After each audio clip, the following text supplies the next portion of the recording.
I believe actually it's a great time.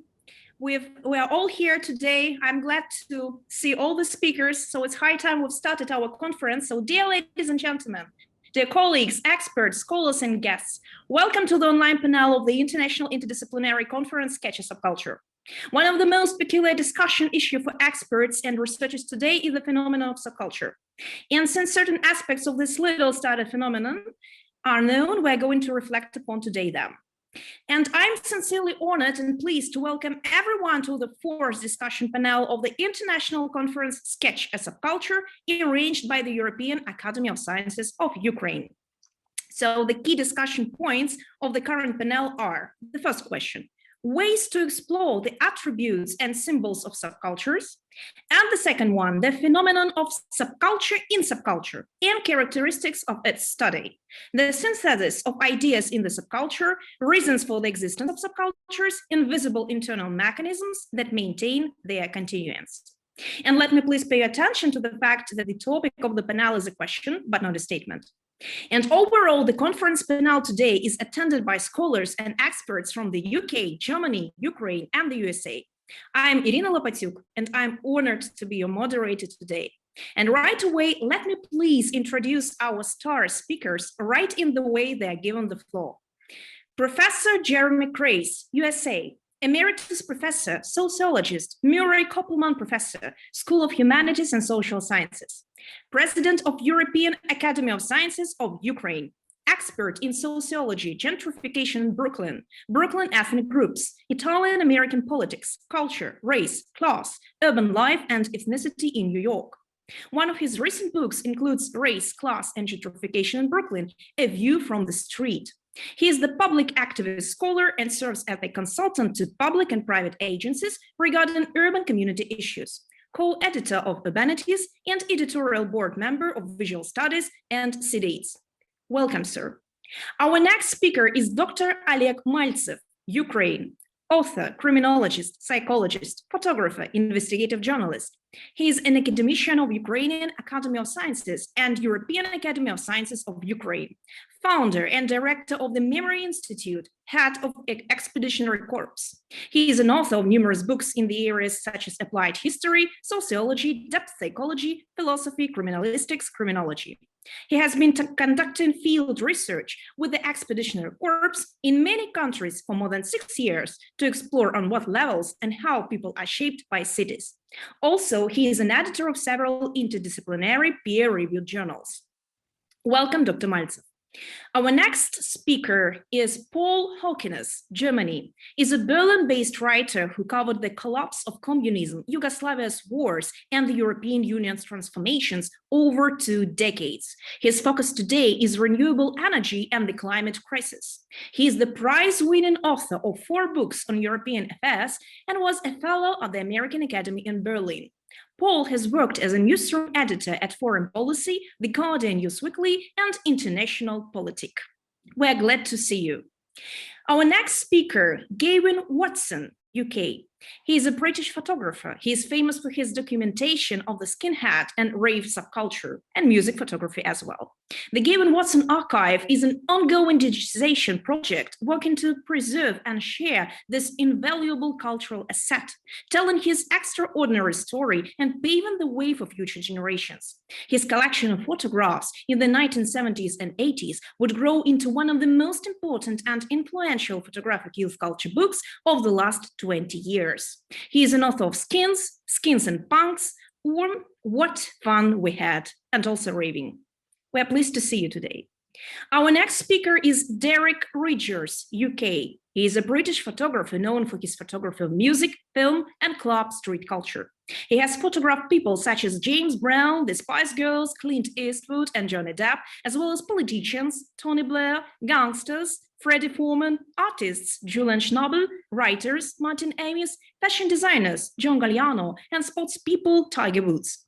Ridgers has also photographed British social scenes such as skinhead, fetish, club, punk, and new romantics. We are great to see you with us today. The next speaker is Dr. Bernardo Attias, USA, professor in the Department of Communication Studies in CSUM.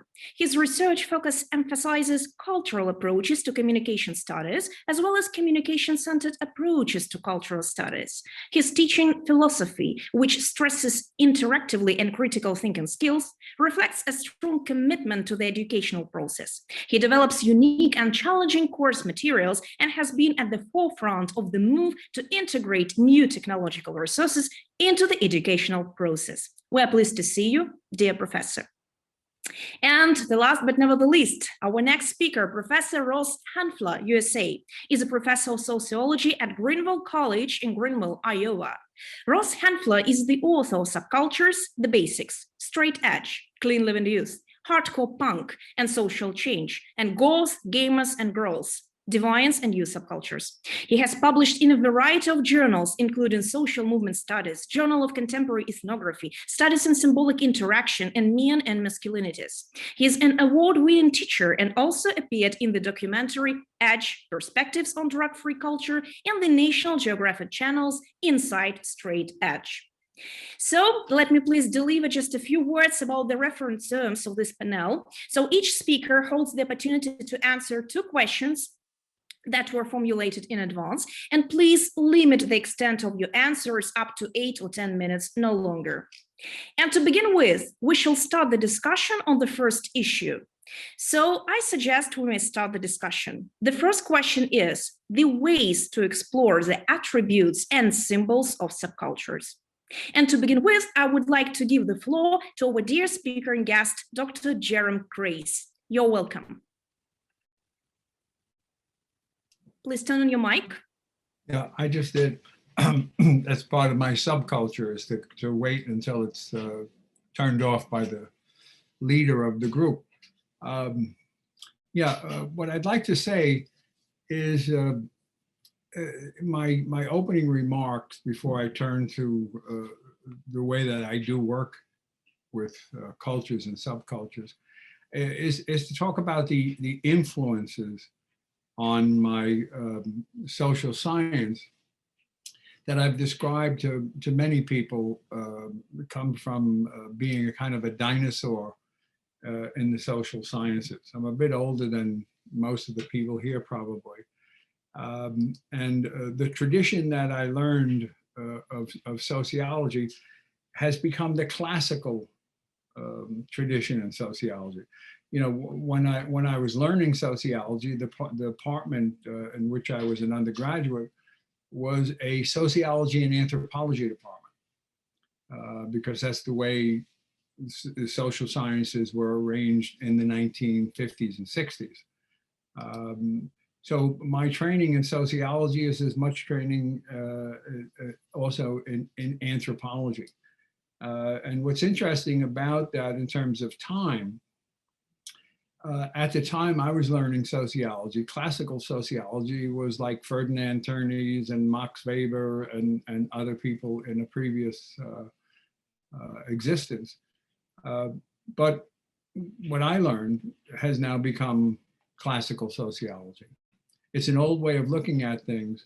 It's old-fashioned in many ways. It sometimes might be called pre-postmodern sociology. And so for me to understand subculture, the old-fashioned structural definitions in sociology really make the most sense for me. And they come primarily because I was at a Midwestern college, Indiana University.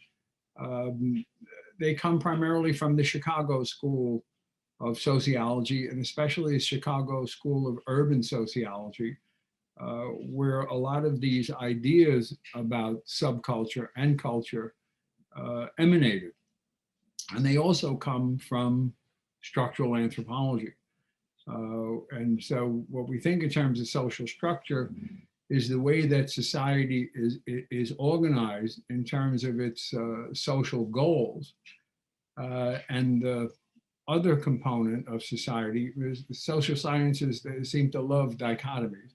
So we have social structure and we have culture. And what the culture is the rules for attaining the appropriate goals for any society, which are part of the social structure. So they're the ways to attain the goals, right? And a lot of ideas that came out of this that started challenging these notions, subculture really comes out of that. And that is the realization that in any society, in American society at that time, of course, where the focus was, is that you had majority social structure, determining the social structure, had the power, they were the dominants in society, and you had the minority, and the minorities weren't only ethnic and racial minorities or gender minorities, and they weren't also meant to be demographic minorities. They were individuals and groups who had less power in society. And so when they began to think about those others in society, this notion of subculture became a useful concept. But in the beginning, what we see also in terms of the structural functionalism of Bronislaw Malinowski from the anthropology side of it, is that the social structure and the culture of society is functioning positively to maintain that society. And what we see then is also the beginning of this kind of a bias, an attitude towards subcultures. Subcultures in the beginning, what they meant was that these cultures of people in a dominant society, which were in one way or another at odds with them, right? And so we then begin to see something, one of the developments, which was very important and useful to me, was from Robert K. Merton's Social Theory and Social Structure, and this idea of anomie, that what you had in society is a social structure and a culture for attaining the goals of society, but they weren't necessarily available to everybody within that society. And the subcultural notion became a very useful one for that, right? So for those people who were able to attain the values of the society by following the cultural rules of that society, that's fine. But there are plenty of other people in society in which that's not the case. And so we began to see thinking about innovation in society, where individuals and groups in society who weren't dominant would have their own culture, their own ways of trying to attain those particular goals of society. Now today we tend to criticize that kind of a thing because in terms of postmodernism, we might be rejecting the dominant values and culture of the society to begin with. Most postmodernists would not even want to use the term subculture because it implies the primacy of the dominant structure and the dominant values of society and rules of society, right? But what we have to recognize is this is where this study, at least in the social sciences, emerged and developed. So we see things like Lewis Wirth studying the Jewish ghetto, right? The development of a subculture among Jews in societies in which they're discriminated against, right? So they develop their own way of dealing with this fact, and not simply being a minority, but being an oppressed minority. And we see that today also. We see developments such as Irving Goffman, with things like stigma having to do, again, with subculture. In other words, the idea of people doing things differently than the way society wants them to do things, they're stigmatized, they're looked down upon, right? And by the way, that further alienates them from the dominant society. We see Clowen and Olin talking about differential opportunity, which is, again, a subcultural theorizing about people engaging in, even the term we don't even use anymore, deviant activity. I mean, they're just doing things, but it's called deviant. And then we have Howard Becker talking about labeling theory and outsiders, all right? All of which is under this idea of subculture, which has to do with subordinate, with being underneath the dominance, okay? And we have lots today of many postmodern critiques of assigning these relative values to things.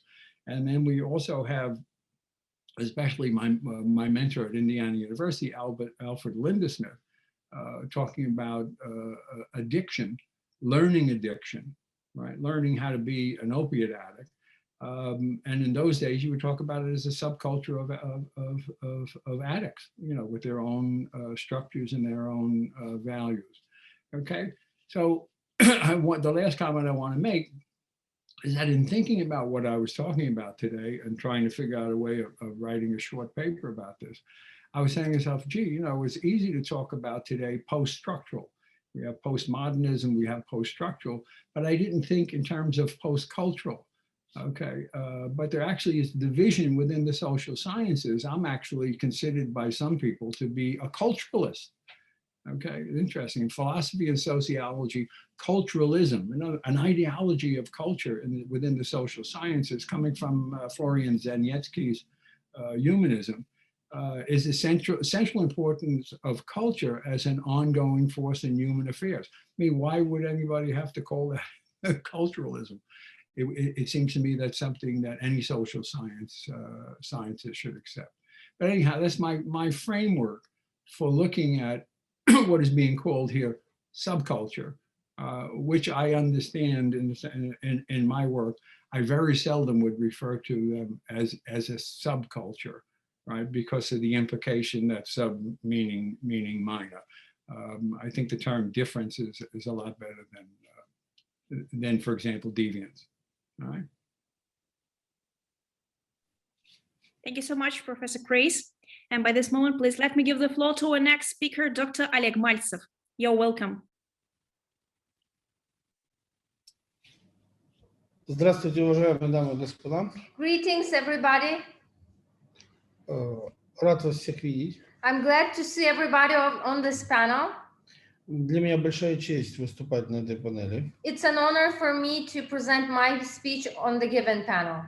Давайте я попробую ответить на первый, как мне видится, достаточно сложный вопрос. I'll do my best to answer the first question of the panel, which seems to me as not an easy one.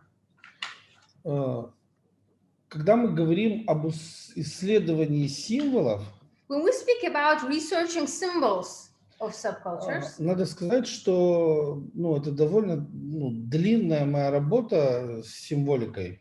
I should point out that I've been engaged in the symbolism and studying the symbolism for a long time. Я занимаюсь этим уже более 28 лет. More than 20 years. И кто не знает, одной из моих специализаций является европейское мистическое учение. And one of my specializations, among others, is European mysticism studies. И, в общем-то, меня всегда очень, сильно волновало, для чего нужны символы. And to put it simply, I've been always interested. Why would people need symbols? Потому что ни одна организация, ни одна структура, ни одна система не может почему-то жить без символов. For some reason, there are no organizations, no structures, no formations that live without their personal individual symbols. И, по сути своей, мой рассказ и будет особенностями, ответом на вопрос, особенности исследования атрибутики и символов субкультур. And my narration on this answer of the panel would be covering the peculiarities of studying attributes and symbols of the subculture. То есть это тот путь, который прошел я. I would be sharing basically the path of me that I went through as a scholar. И начиналось это очень-очень давно, почти 30 лет назад. And the first time when I started doing this has been many years ago from now. Я начинал изучать европейский мистицизм как прикладное учение европейское. I started looking into European mysticism studies as a practical study. То есть ту систему, которая была предшественником современной академической науки. In other words, I've been looking to the substance which was the predecessor of modern academic science. И вот еще тогда я впервые понял, что она просто нашпигована символами. And back at that time, when I was just starting to do this, I realized that it's just stuffed with huge amount of symbols.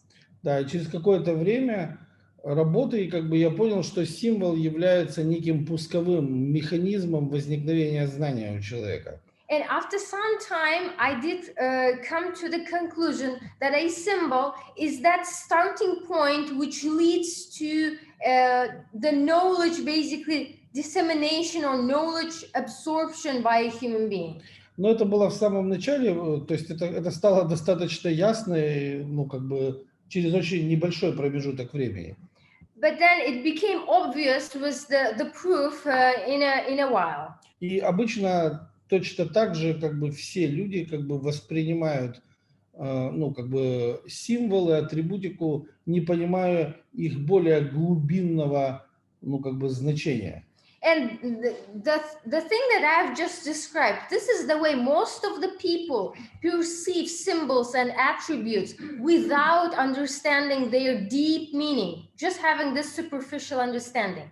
То есть получается, что к вот этой образовательной функции символа, к побуждающей функции символа, человек приходит достаточно быстро к ее пониманию, когда начинает с символизмом работать. So this so-called educational function of the symbol, the understanding of it comes quite easy to a person. А вот когда он начинает работать дальше, but when he continues his research, он достаточно длительный промежуток времени находится в тупике. A scholar finds himself in a certain deadlock for a long period of time. Потому что до тебя уже символы люди изучали. Because there have been a lot of predecessors before us that studied symbols. Да, и ни у кого из них ничего не получилось. And nobody did really succeed in that endeavor. Да, потому что все пытались изучать символы, но не закончили эту работу. Because there were a lot of people that attempted to do the study, but we do not see anybody that really completed their study in this regard. Да, и так как я по одному из своих специализаций психолог, and since one of my specializations is a psychology, да, то я, конечно, начал изучать символы с психологии Юнга. I started looking at symbols through the prism of Carl Gustav Jung's psychology. Да, и потом было огромное количество мэторов, которые до меня работали с символами. And certainly there were a lot of grandees that worked on the topic of symbols before me. Да, и по сути своей, когда я продолжал изучать эту европейскую мистическую науку, in the course of continuation of studying European mysticism, да, то есть она тоже не давала ответов мне на вопросы, связанные с символами. I was not receiving any answers that would pertain to symbol. Ведь задача ученого это прояснение плоскости, площади неизвестного. Since the number one priority task of any scholar is to make zones of unknown known. Да, и получается, что если ты видишь линейную функцию символа или даже пытаешься понять психологическую функцию символа, ты все равно символ в системе, в общей, как элемент механизма общей системы не видишь комплексно. Even if one is capable of looking at the linear function of the symbol or tries to look at the psychological part of the symbol, there was no way I could see the complete picture of what the symbol is. Да, и по сути своей в определенный момент времени в моей жизни появилась школа психологии, которой я принадлежу, школа Леопольда Сонди. And at some point in my career, I ended up finding a school of psychology that I'm adherent of. It is Leopold Sondi's School of Psychology. Да, и по сути своей это одна из самых, с моей точки зрения, выдающихся школ психологии в истории самой психологии. Which in my personal viewpoint is one of the most prominent and outstanding schools of psychology in the history. Это несложно выяснить для себя, немного изучив самого Леопольда Сонди. And having studied Leopold Sonde, it becomes quite obvious right away. И, в общем-то, это достаточно странная школа психологии, потому что она занимается судьбой человека. And it's quite a strange school of psychology since it tackles the problematics of fate of a human being. Да. То есть, по сути своей, как бы Леопольд Сонде превратил вот эту философскую категорию судьбы в психологическую категорию побуждения. In other words, what Leopold Sonde did, he took the philosophical category of the fate and transformed it into psychological category of drives in relation to the fate. Сейчас я вам попробую, как бы, в общем-то, нарисовать схему, как выглядит система. Now I'll do my best to depict the way the system looks. То есть, если представить себе человека, стоящего ровно прямо, с опущенными руками, If we imagine just a human being who is standing still, то бессознательно в спину его толкают 8 побуждений. then unconsciously we have 8 drives that are pushing back to his, from his back. Которые бессознательного у него формируют устремление. In other words, those 8 unconscious drives are what generates unconscious aspirations for something in that human being. И все эти устремления направлены к некому блоку как бы задач. And all those aspirations are directed to a certain block of tasks. Да, и человеку кажется, что если он этого добьется, то он как бы будет счастлив, богат, то есть с ним будет все в жизни как бы хорошо. То есть за вот этим экраном блока задач его счастье, там, благополучие и все остальное. And simply speaking, it seems to a human being that once he accomplishes that block of tasks that he is unconsciously aspires for, he will attain everything he wants, which is happiness, wealth, whatever it is. Да, и когда появилась эта схема, она все равно не отвечала на вопрос о символе, о функции символа. And even after that, after ending up having the scheme, it still did not provide an answer about what is the function of the symbol. Да, и по сути своей далее в моей жизни как бы появилась идея исследования человека, как бы близкого мне очень по духу, Жана Бодрияра. And after that, in the course of my research, I ended up being extremely interested in studying a scholar, French scholar, Jean Baudrillard, whose ideas I think very similar to mine. Которого я как бы по сей день считаю одним из величайших философов Европы современности. Up to this point, I consider Jean Baudrillard to be one of the most greatest scholars of the modernity. И мне было очень интересен сам подход Жана Бодрияра к исследованию символа. And I got very interested in his approach to study the symbols. Да. И, в общем-то, Жан Бодрияр — это достаточно большой объем как бы книг написанных. And since Baudrillard authored a lot of books in his lifetime. Да, мне нужно было достаточно глубоко вникнуть в каждую книгу и при этом прочитать все эти книги. I had no choice but to study every book of him and not only read but understand the depths of them. То есть, и когда я закончил как бы работать с идеями Бодрияра, and after finishing the work of working with Jean Baudrillard's ideas, да, и посмотрел на эту систему уже комплексно и с психологической, и с социальной точки зрения, и с экономической точки зрения, и с глазами европейской мистической как бы мысли, и с философской точки зрения. Having looked at the system on interdisciplinary basis from different perspectives, be it philosophical, sociological, economical, and even from the perspective of European mysticism, я наконец-то понял, что символ является источником повторных побуждений человека. I came to a conclusion that a symbol is a source of repetitive aspirations of a human being, ретрансформирующихся в устремление. which retransforms to aspirations. То есть, по сути, символьная составляющая – это что-то вроде вечного двигателя, то, что обеспечивает бесконечную, бесперебойную работу этих систем. In other words, the symbols, the function of it is like providing conditions for this perpetuum mobile, something which works eternally, eternal machine.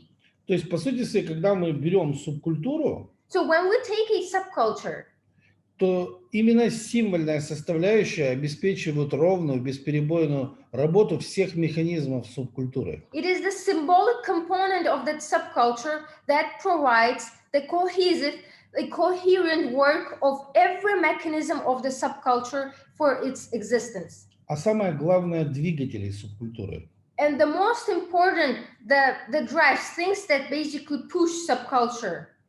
И это вот такой вот, как вам объяснить, искусственный рестартер, ну то есть. So it's the function of the symbol. It's as if it's an artificial restarter. Что, ну как бы обеспечивает постоянную перезагрузку системы. Which provides continual restart of the system. И позволяет ее сохранить невредимой. And allows to keep its invulnerability. То есть, по сути своей, это некие предохранители субкультуры. In other words, the symbols are certain mechanisms that protect subculture in a way. И поэтому без символьной составляющей ни одна система на сегодняшний день не функционирует и функционировать не может. Correspondingly, without the symbolic component, there are no systems in the world that are capable of continuing their existence. И когда меня спрашивают, в чем проблема исследования символов, And when I'm asked what are the problems of researching the symbols, и я думаю, вот в длинном пути понимания, зачем исследовать символы. the answer is the whole problem is in this long path of trying to understand why study the symbol in the first place. И в комплексном понимании, как эта система символьная работает, как вот этот вот бесконечный двигатель. And the second thing is that the comprehensive understanding of how the symbolic system works as a system, which allows that eternal machine functioning. И для кого-то это, ну, необходимо там, я не знаю, год, а кому-то понадобится 15 лет, чтобы понять, как это работает. For one, he might need only 1 year to understand how this works. For some, it may take 15 years to understand how this works.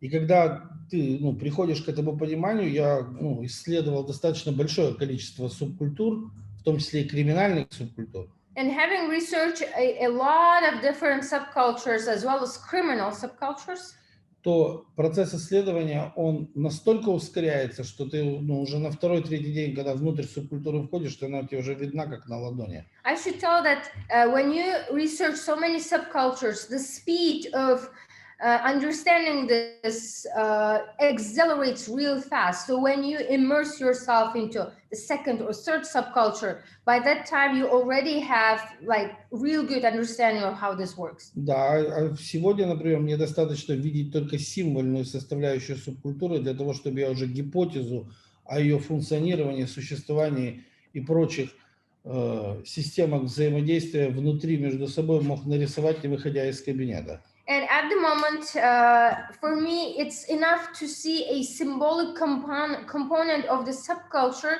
to be capable of building a complete theory of how it works and to basically draw it on piece of paper the way it works without leaving the office. Да, и уже исследование, которое вы проводите, оно уже не в сбор информации, ну, как бы превращается в проверку гипотезы. And what happens that the research that follows that stage, it's not about accumulating information, but it becomes something else. It becomes the verification process of the hypothesis. Спасибо за внимание. Thank you for attention.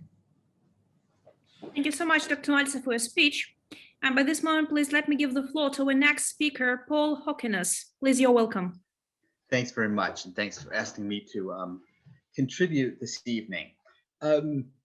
riffing off both of the presentations, I think there was no better place to explore subculture and completely different concepts of subculture than East and West Berlin in the 1980s. To use Jerome's terminology, West Berlin was all about difference, and East Berlin was all about deviance.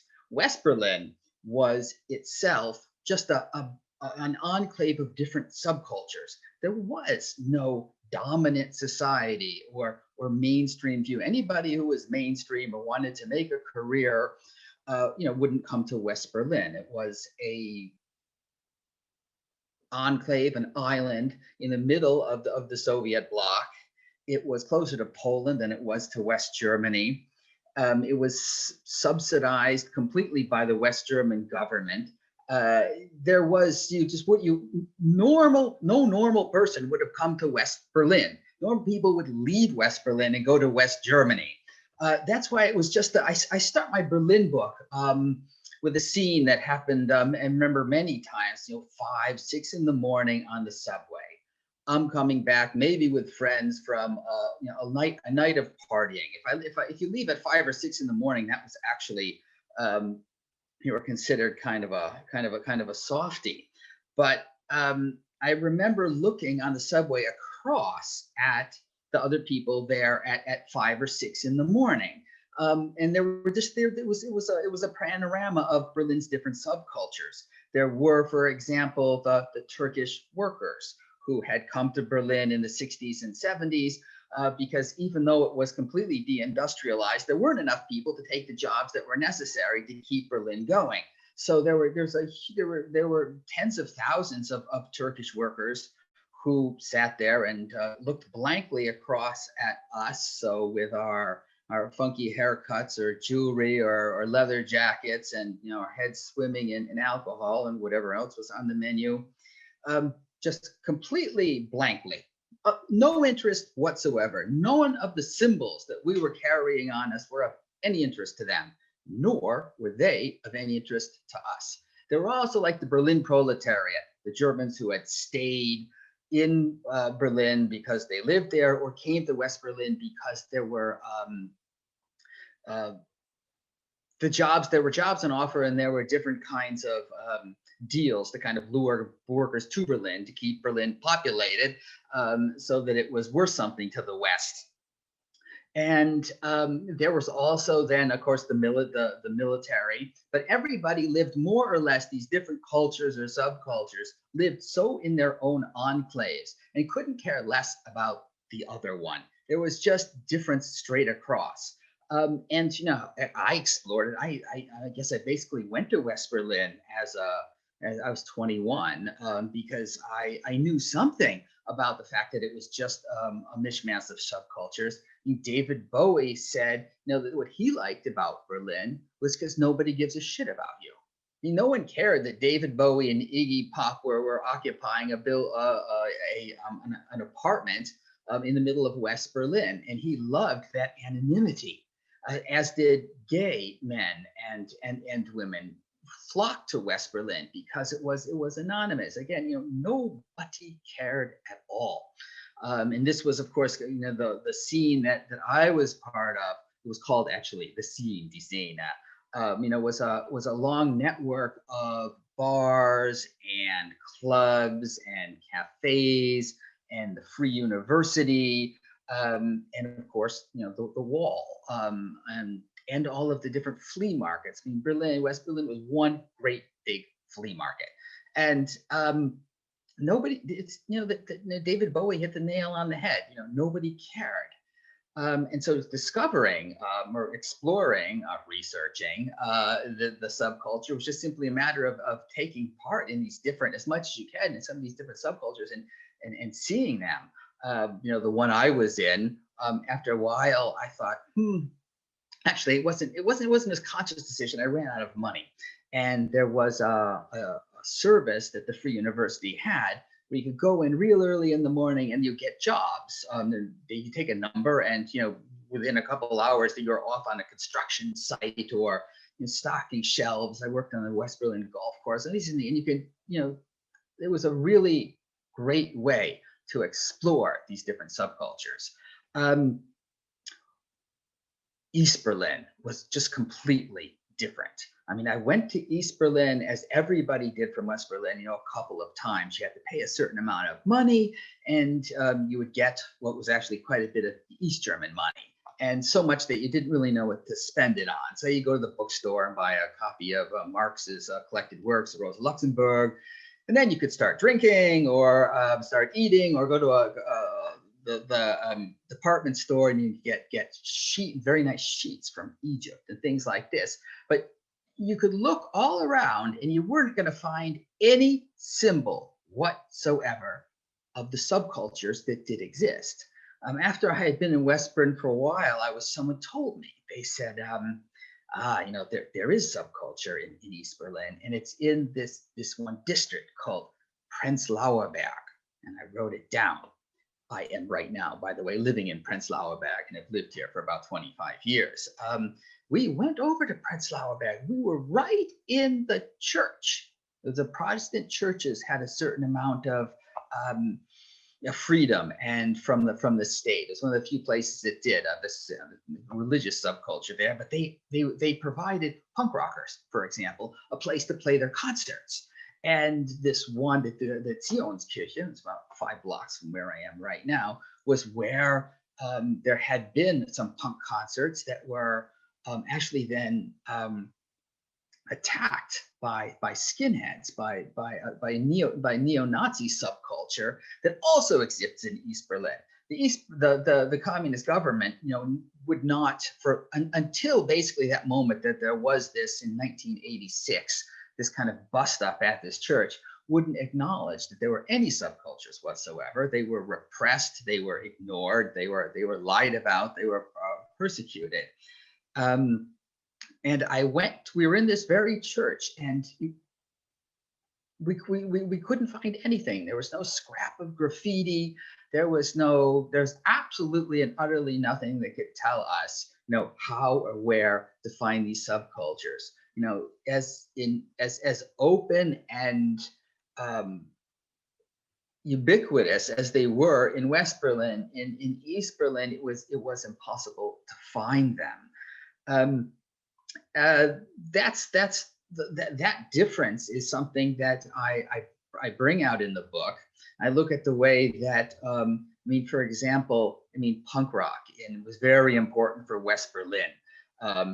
Even today, Berlin's kind of offbeat, freewheeling, anarchist image, which is these days really more a case of marketing than it is of reality, was very important for the West Berlin subculture, which then riffed off in its own ways, coming up with groups like the Einstürzende Neubauten, the most famous West Berlin group that on the stage had fire and jackhammers and all kinds of industrial, very industrial, even post-industrial symbolism. And in East Berlin, where there are also punk rockers who I got to know actually as the wall was falling. No, but instead of no future, their thing was too much future here. Our lives are being planned from our birth to our deaths, from the cradle to grave, and we don't like it one tiny bit.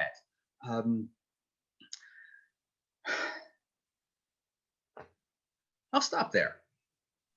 Okay, thank you so much. Thank you so much for your speech. And by this moment, please let me give the floor to our next speaker, Gavin Watson. Please, you're welcome. Please turn on your mic on. Unmute. There you go. Hello, chaps. Well, it's very interesting listening to the other speakers. There's a few points. It's funny when you're actually in. The older I get, the less I actually think, which I agree with the first speaker. The word subculture doesn't, it gets weaker and weaker as the older I get. I now question the fact as how much of it was engineered. And none of us were out in the mountains making jumpers out of goat's hair. So you weren't out of society. it was led by the media. And to me, subculture, well, what I think the subculture we're talking about, or I'm talking about, is music-based. And it's totally music-based and will always be music-based. And it's also interesting about the symbols as well. You know, it's like with the hippies, you've got the nuclear disarmament symbol. As soon as you see that, you initially think, oh, that's the hippie symbol. The Hells Angels had the Iron Cross. The skinheads have got the boots. So that's something I found interesting to think about as well, is sort of the way we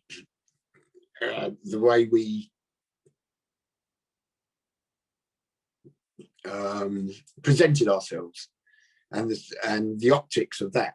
So that was very interesting as well.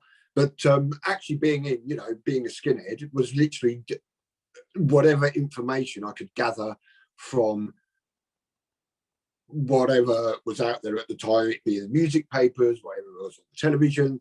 And then your friends worked from that as being part of the zeitgeist, part of the time. There's so many levels that come down to, as our first speaker said, if you look above it, there's so many different elements that will add to what people will call a subculture, which I agree with the first speaker. The more you say it, the sillier it becomes, because you're not actually outside of the culture at all. All cultures are wearing mass-produced clothes. You know, there's very few that are out there wearing goat's hair, you know, their homemade jumpers. So you can sit down and talk about it till the sun comes down. But how does one study that? You can read books about it. I mean, once you're over the age of 25, you can look pretty stupid trying to hang around with kids, because, you know, to me, it's youth culture. Youth culture is subculture, or supposedly called subculture. And it could change within a week. You know, all you have to do is spike your hair up and you're a punk. You know, all you have to do is shave your head, put an orange sheet on, and you're a Buddhist instead of a skinhead. So I've always been interested in the definingness of it for me. It was like, this is who I am, this is who I represent, this is the music I like, and I love it even more because no one else likes it. And there's so much lies in the media about who we are and what we do, and so many guys like yourself writing dissertations on it. The actual truth of, and we hated that. We hate the social workers coming around going, oh, hi guys, can you sit down? What's the reason? It's like, please. You know, it's like, it's nothing special. We're young kids that like a certain sort of music and are dressed in a certain sort of way for a certain period of time until you grow up and have a family and move on. You know, I loved it. I loved the music. I felt there's something special going on, so I took photographs of it. I liked the way it defined me, because I felt very undefined before I got to my teenage years. Being a skinhead absolutely defined me. You know, I was definitely on the map after that. And then that went on, and it brought with that what being in a gang. And I was, you know, being in a gang, especially a skinhead gang, you know, there's stuff that comes with that. But it was us and them. Not only us and them as the norm is, us and them, any other skinhead gang, us and them Nazi skinhead, us and them, you know, it's just us, our little gang of, you know, people who've gone to school with them and bonded with because of our energy, because of our outlooks, because of our upbringing. We were attracted to a certain form of aggressive, defining energy. But that's all on retrospect, you know. I was fed up of being pushed and pulled around, became a skinhead. That sort of stopped overnight. So there was also a lot of people that came to our gang. A lot of punks and skinheads came from the system, the orphanages and broken homes, and they found a family, a surrogate family. But once you start playing around with that after the age of 25, there's something sad about it. So it's interesting to look above it and see the anthropological side of the whole thing, the movements of time, the movements of people. But, you know, skinhead was American. You know, really, when you think about it, the Metastar was American. You look at Harvard pictures in the 50s, they all look like skinheads. They've all got Levi's and button-down shirts on. And then the rave came along, and that was a part of, you know, about time that, you know, because I was in Berlin in 1984, you're right, it was crazy.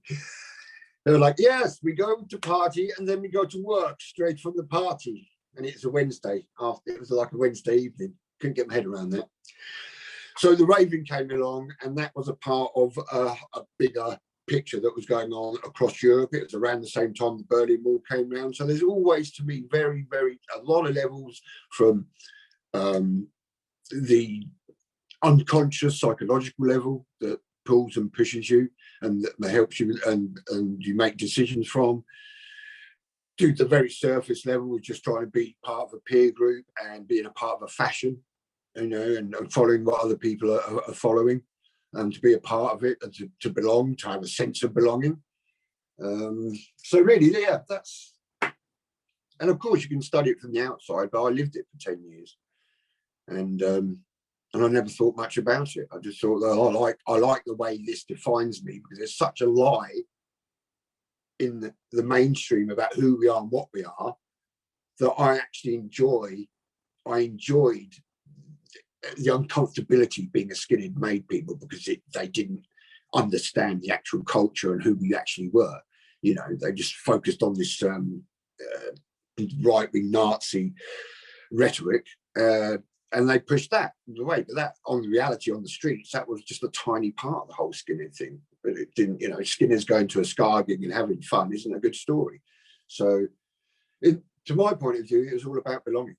And now I look upon it differently, because I've got all the photographs, and your mind changes about certain things. But I'm very firm about, you know, you just shouldn't be involved after the age of 25 in any form of, you know, you've got the difference, you've got political cults. But my thing was about the music. The music led me from skinhead to rave, really. So I think that's all I've got to say about that. If that made any sense, it sort of did to me. It might do to you guys, hopefully. Thank you, sir. Thank you for your response. Thank you for your speech. And by this moment, please let me give the floor to our next speaker, Bernardo Attias. You're welcome. Please turn on your mic. Unmute. There we go. Sorry about that. Thank you. Thanks for inviting me to this. You know, I see the question that you're asking as a question of method, you know, kind of a theoretical question. And for me, you know, doing this kind of scholarship, the richest, I think, theoretical and methodological work tends to arise out of the critical engagement, rather than the other way around. You know, in other words, I personally, when I read scholarly work, I find it more compelling when the theories or the methods are drawn to suit a particular phenomenon that the scholar wants to study, rather than the other way around, rather than saying, okay, I know this method, so now I'm going to go study skinhead culture or something like that.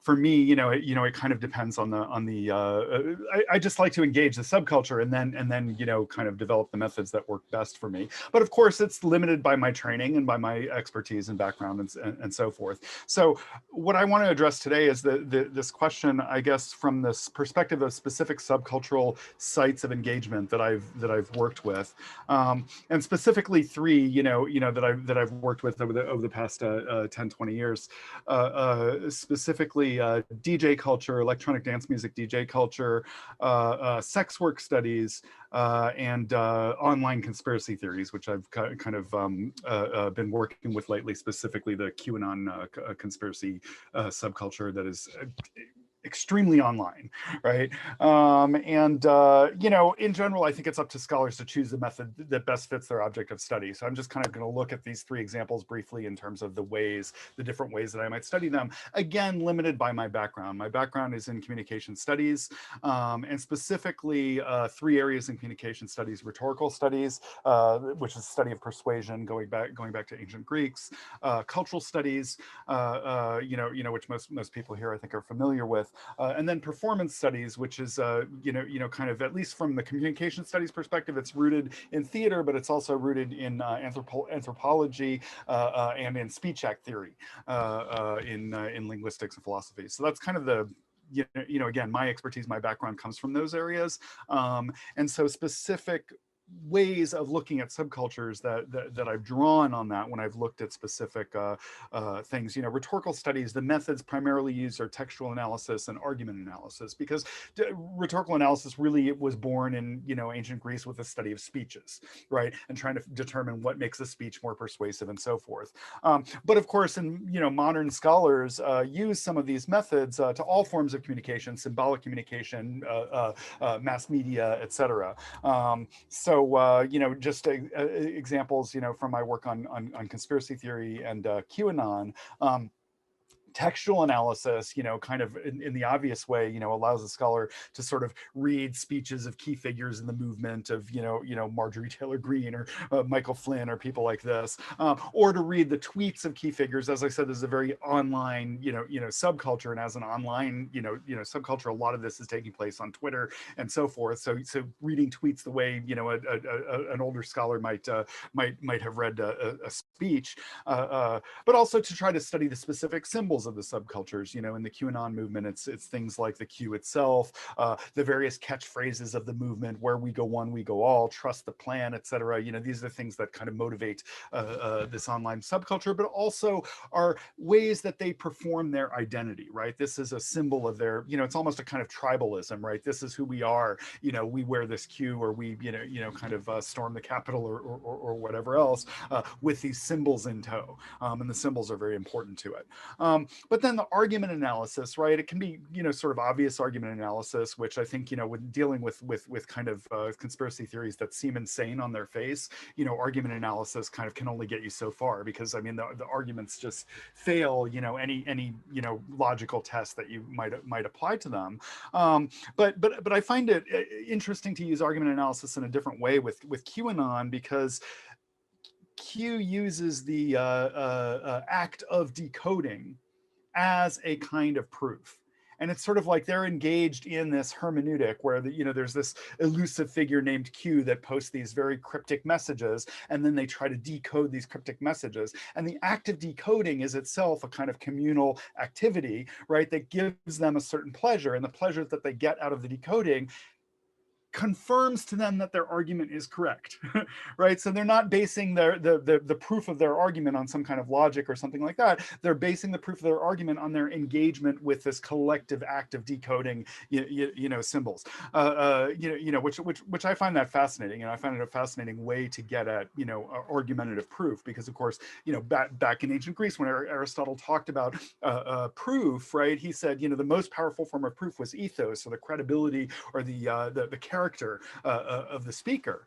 But what we have here is some combination of what, you know, of ethos with pathos, right? Which is the kind of emotion, you know, the appeal to the emotions, where it's really the emotional engagement with the act of decoding, right, that allows people to say, oh, well, I trust this character of Q because, you know, he's led me through this puzzle. The second, you know, kind of background, expertise, I guess, that I have is in cultural studies, and methodologically, what I get from cultural studies in particular is a mode of historical discourse analysis. You know, I'm influenced in that in this way by Dick Hebdige, of course, the book on subculture, but also Policing the Crisis, you know, which is kind of an earlier work on you know, from the cultural studies group in British cultural studies, that uses discourse analysis, you know, the historical discourse analysis, to look at dominant mass media representations of subculture. And in particular, you know, when I've looked at sex work cultures, you know, this is what I've used, because I've been less interested, or maybe I'm interested, but kind of less. I have less access to this subculture as kind of, you know, an ethnographer or something like that. And what I'm really looking at is the way in which the mass media and law enforcement represent sex work, and how that kind of prefigures certain responses that are often very counterproductive in terms of in terms of the way this works. So discourse analysis allows me to, you know, kind of read not only specific discourses of like political figures or activists or some people with a stake in sex worker culture, but it also allows scholars to look at the way in which the general discursive climate that emerges from mass media and law enforcement around terms like sex traffic or rescue right? These terms consolidate a kind of larger discourse that I argue a larger discourse of white supremacy that really figures actual sex workers as pawns to be rescued by, and in particular, I've been looking at transnational sex workers in the American West, in specifically in the Northwest of the USA and Southwest of Canada. But the way that, law enforcement in those areas, kind of configure sex work and sex traffic together, right? And so that allows them to, kind of use immigrant women as pawns, in this kind of game of consolidating white supremacy. And then the third area in terms of performance studies, methodologically, as I said, performance studies and communication studies, at least, is rooted partly in anthropology. So ethnography and participant observer studies tends to be very a significant way that methodologically people approach performance studies. And so I'm thinking about my work in DJ studies and DJ culture in particular here, where, for me, it was a matter of active engagement with the subculture as a participant that allowed me to kind of forward observations about the subculture. And in particular, I was interested in the relationship between three things: technology, geography, and identity. And to me, it was kind of interesting how DJs and fans, right, created their identity and based their identity in many ways, both on the technology that DJs used, right, whether they were a vinyl DJ or a computer DJ was very important in terms of, almost an us versus them, kind of a dichotomy emerging, but also in terms of location. I spent some time going to music festivals and, talking to people at music festivals and things like that, and kind of engaging. I honestly, I started with a set of questions, like these are the questions I'm going to ask everybody, and immediately when I started, I threw away the set of questions and just kind of engaged, because it wasn't about that. Like if I just approach people with here's my questions, it's like Gavin was saying earlier about being approached by sociologists as a young skinhead, and saying, what the hell you want with me? I'm just doing my thing here, right? And it was the same thing. If I did my thing too, right, I could engage, more honestly and more in a more genuine fashion. But I was also interested in the kind of the way that geography emerges in the music, so my work on Detroit techno in particular, is very, very much a identified, people identified with the city, and with the city, and thinking about Paul's comments on Berlin, I think it's very interesting because musically, right, if you listen for a sound signature that signifies Detroit, you find it in Berlin techno as much as in Detroit techno. And vice versa, right? So and there is, actual interchange and connection between the cities and the emergence of techno at the time. So all that stuff is there, I think. But it's also interesting because it turns out less to be about the sound signature, right, and more to be about the community and the sense of identity, right? And for me, getting at that sense of identity, like this kind of ethnographic work, really helped that. So yeah, I'll stop there. Yeah. Thank you. Thank you, Professor Attias. And by this moment, please let me give the floor to our next speaker and expert, Derek Ridgers. You're welcome. Please turn on your mic. Can you hear me now? Yes, thank you. Okay, fantastic. Well, I better explain who I am and why I'm here. Like Gavin, I'm a photographer now. When I first started to take an interest in skinheads, I wasn't a photographer at all. I was just an office worker. An office worker that happened to have a camera occasionally. And I wasn't ever engaged really in a project. It was an accident for me. It was an accident of my social life, really. I was a keen music fan throughout my teens, I suppose, and early 20s. And to begin with, I took my camera to clubs and shows to shoot just the bands. And I quite enjoyed that. It gave me a little bit of a energy, a charge from doing that and being close to the bands. But by 76, something changed. And that was punk happened. And the audiences became more interesting visually than the bands very often. And so I worked up the gumption to do it. And I switched around one day and started to photograph the audience.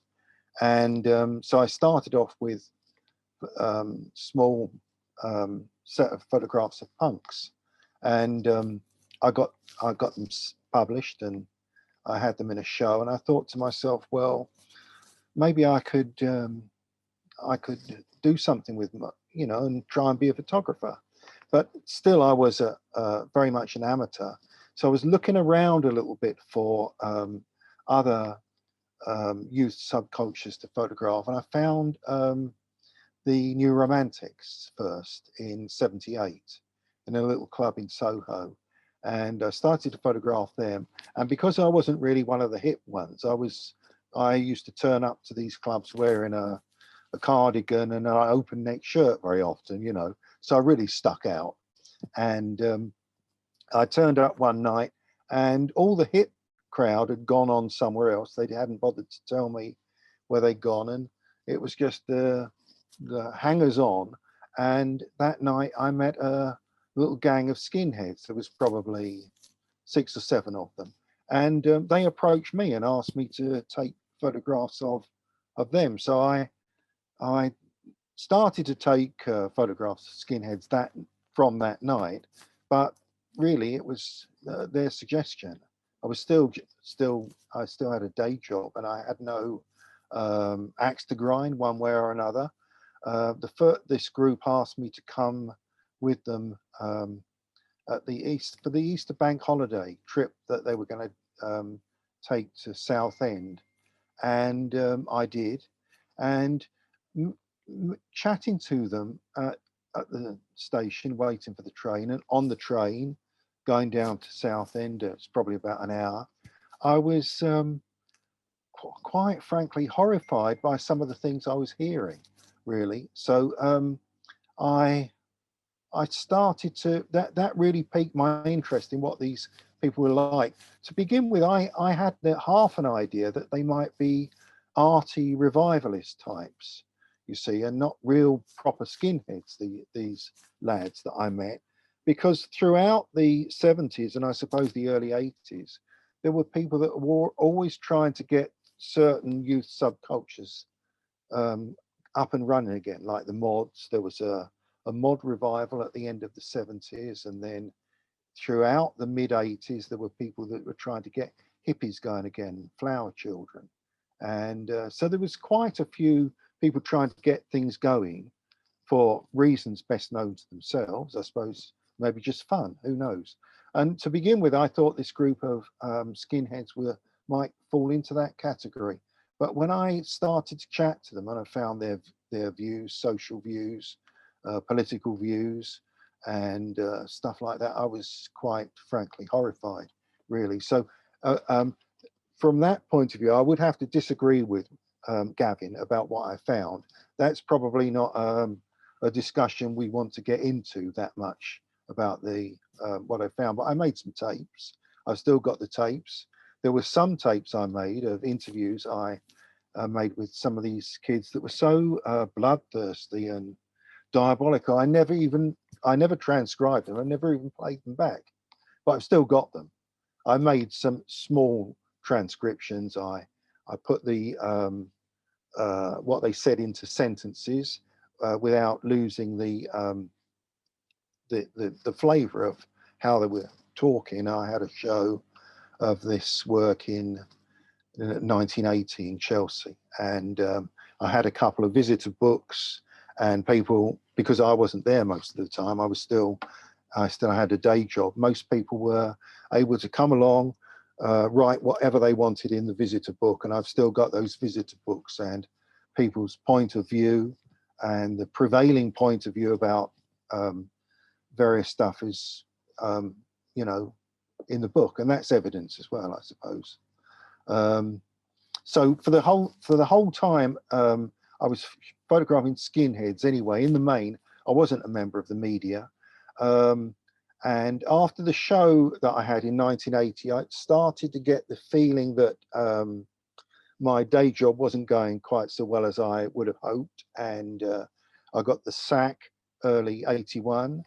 And after that, I decided to give photography a go. And so I was photographing other subgroups and as many people as I could find, you know. So it was very much as an amateur though, you know. I was just a curious observer. And so that's all I can really say about that. My method to study subcultures was basically a camera and a tape recorder.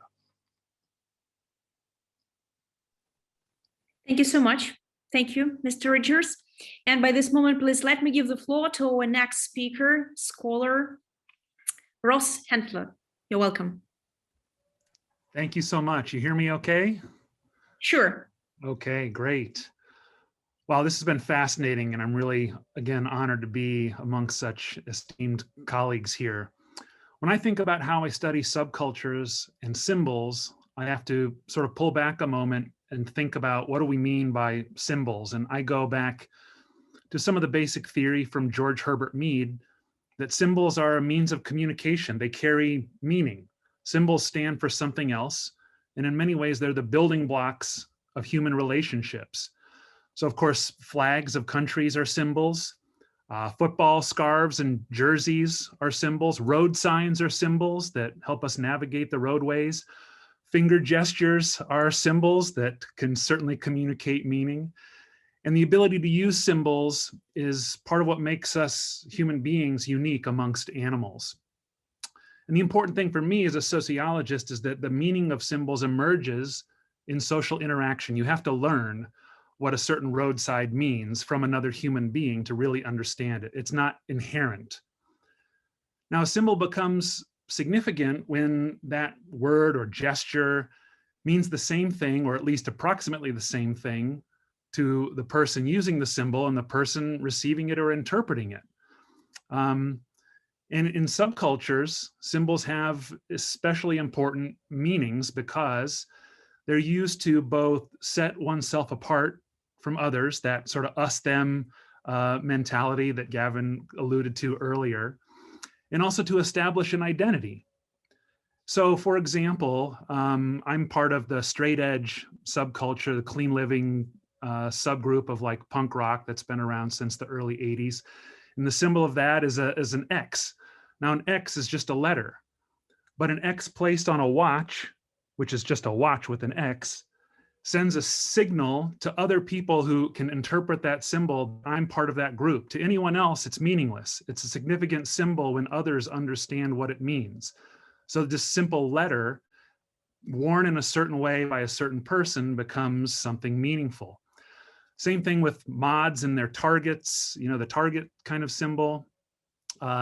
The Hatchet Man symbol for the Juggalos, the fans of the Insane Clown Posse. If you see someone with a Hatchet Man tattoo, then immediately there's a bond if you know what it means. So that's what I'm thinking about in terms of symbols. This is carriers of meaning, means of communication, signifying identity, signifying us and them. You know, if we look to someone like Dick Hebdige, you know, that I think Bernardo referenced earlier, Subculture, the Meaning of Style, we think about all the different ways symbols are used in subcultures as styles, whether it's clothes, tattoos, as material objects, motorbikes, mods in their scooters, demeanor, you know, different gestures, mannerisms, and even how we speak, accents, languages, knowing subcultural codes. And so those are some of the things that become an object of study for someone who's really interested in subcultures. Now, sometimes symbols can have a very clear meaning in subcultures. So for example, you know, a metal fan that has 88 tattooed on his cheekbone, 8 being the 8th letter of the alphabet, which is H in the English alphabet, seeing HH stands for Heil Hitler. So if you see 88 tattooed on someone's cheek, like you have, I think, a fairly good sense of what that symbol means, right?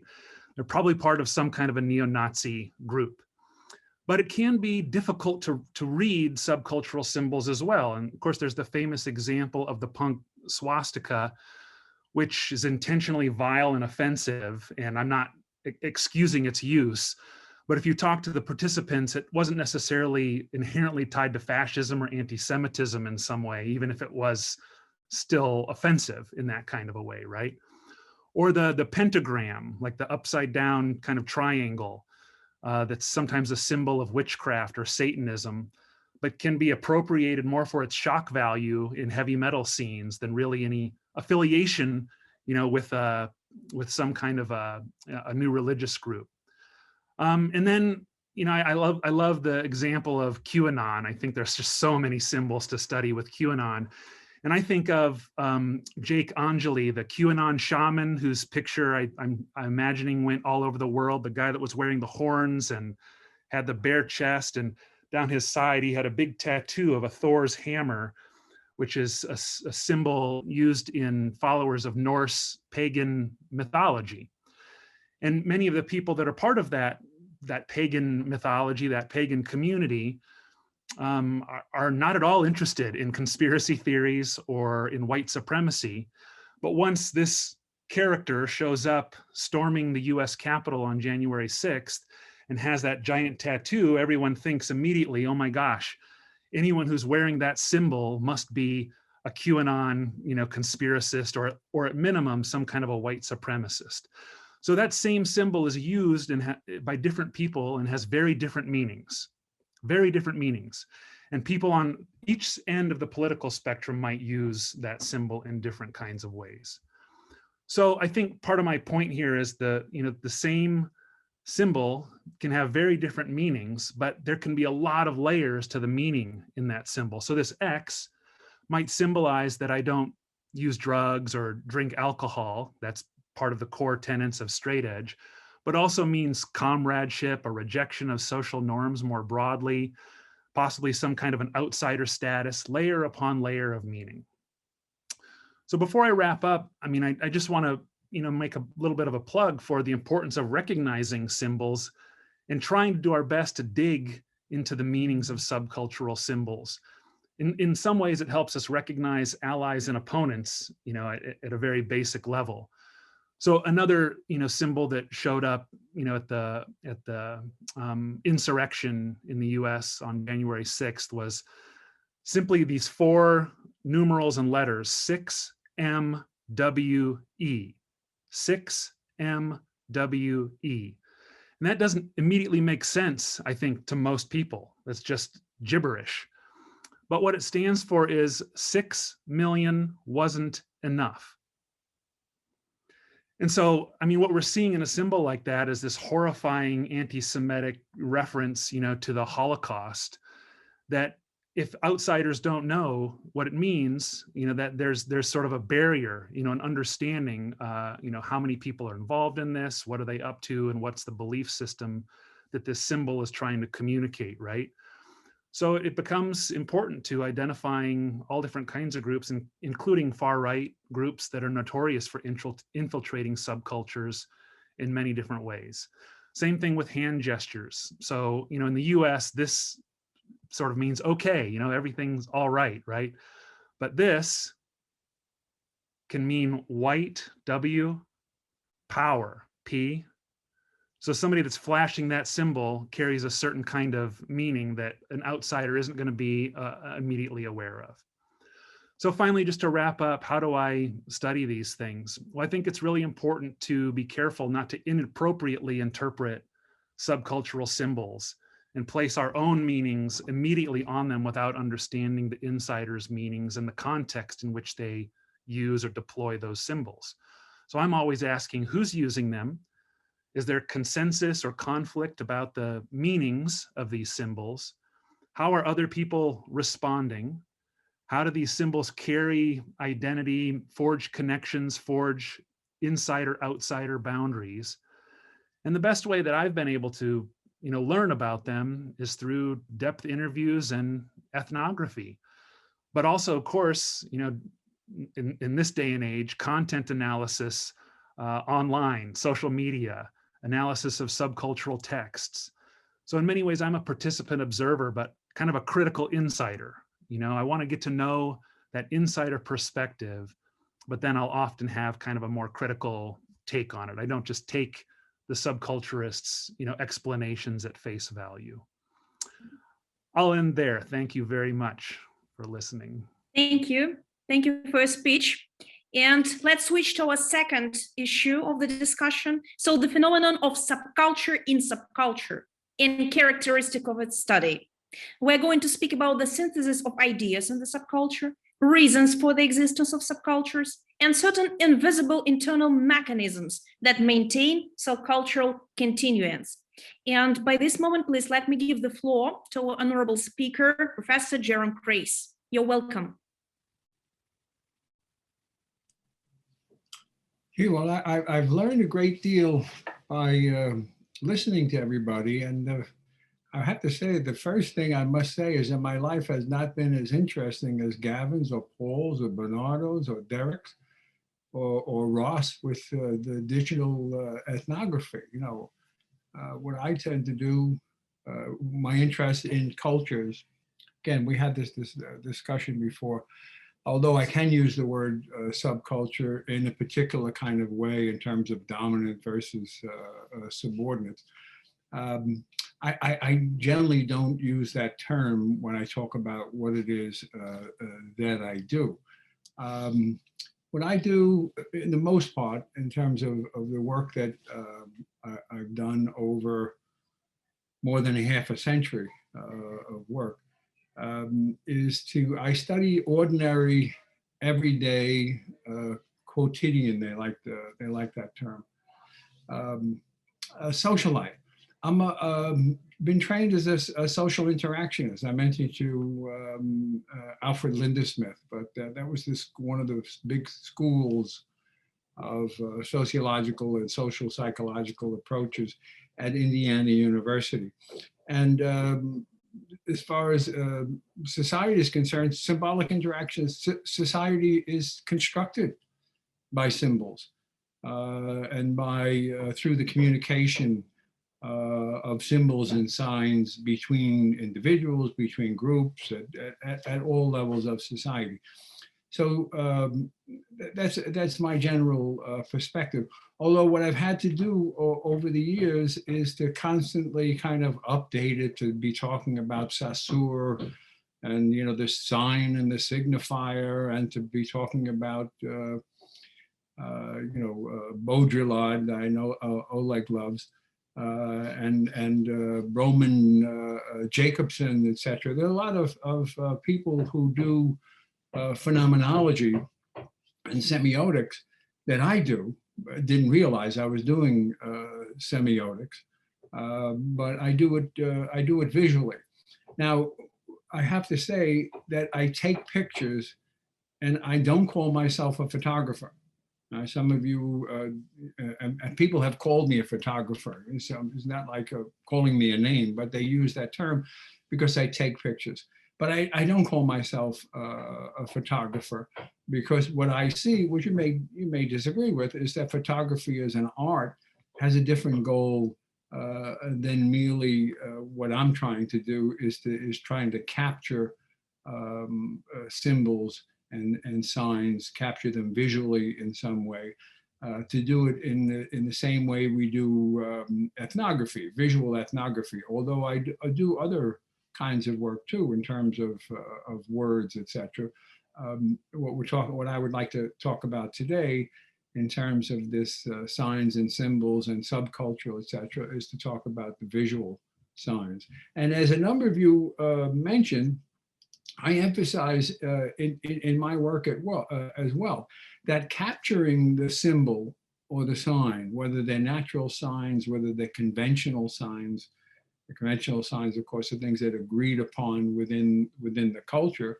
This also causes another problem, is that just because you capture the symbol or the sign doesn't mean you know what it means, right? And not only that, but you may not know what it means to the person or the group that has made the signs. Now, Ross just gave us some examples of it, but there are many others.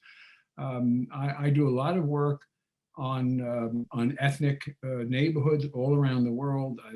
I've been too many places, and to begin to walk through those streets walk through those places, and not so much looking for signs, but finding signs that are there. Also, in terms of classical anthropology, a lot of what you have to do when you do visual ethnography is not so much about to look for things, because if you look for things, you're going to find those things.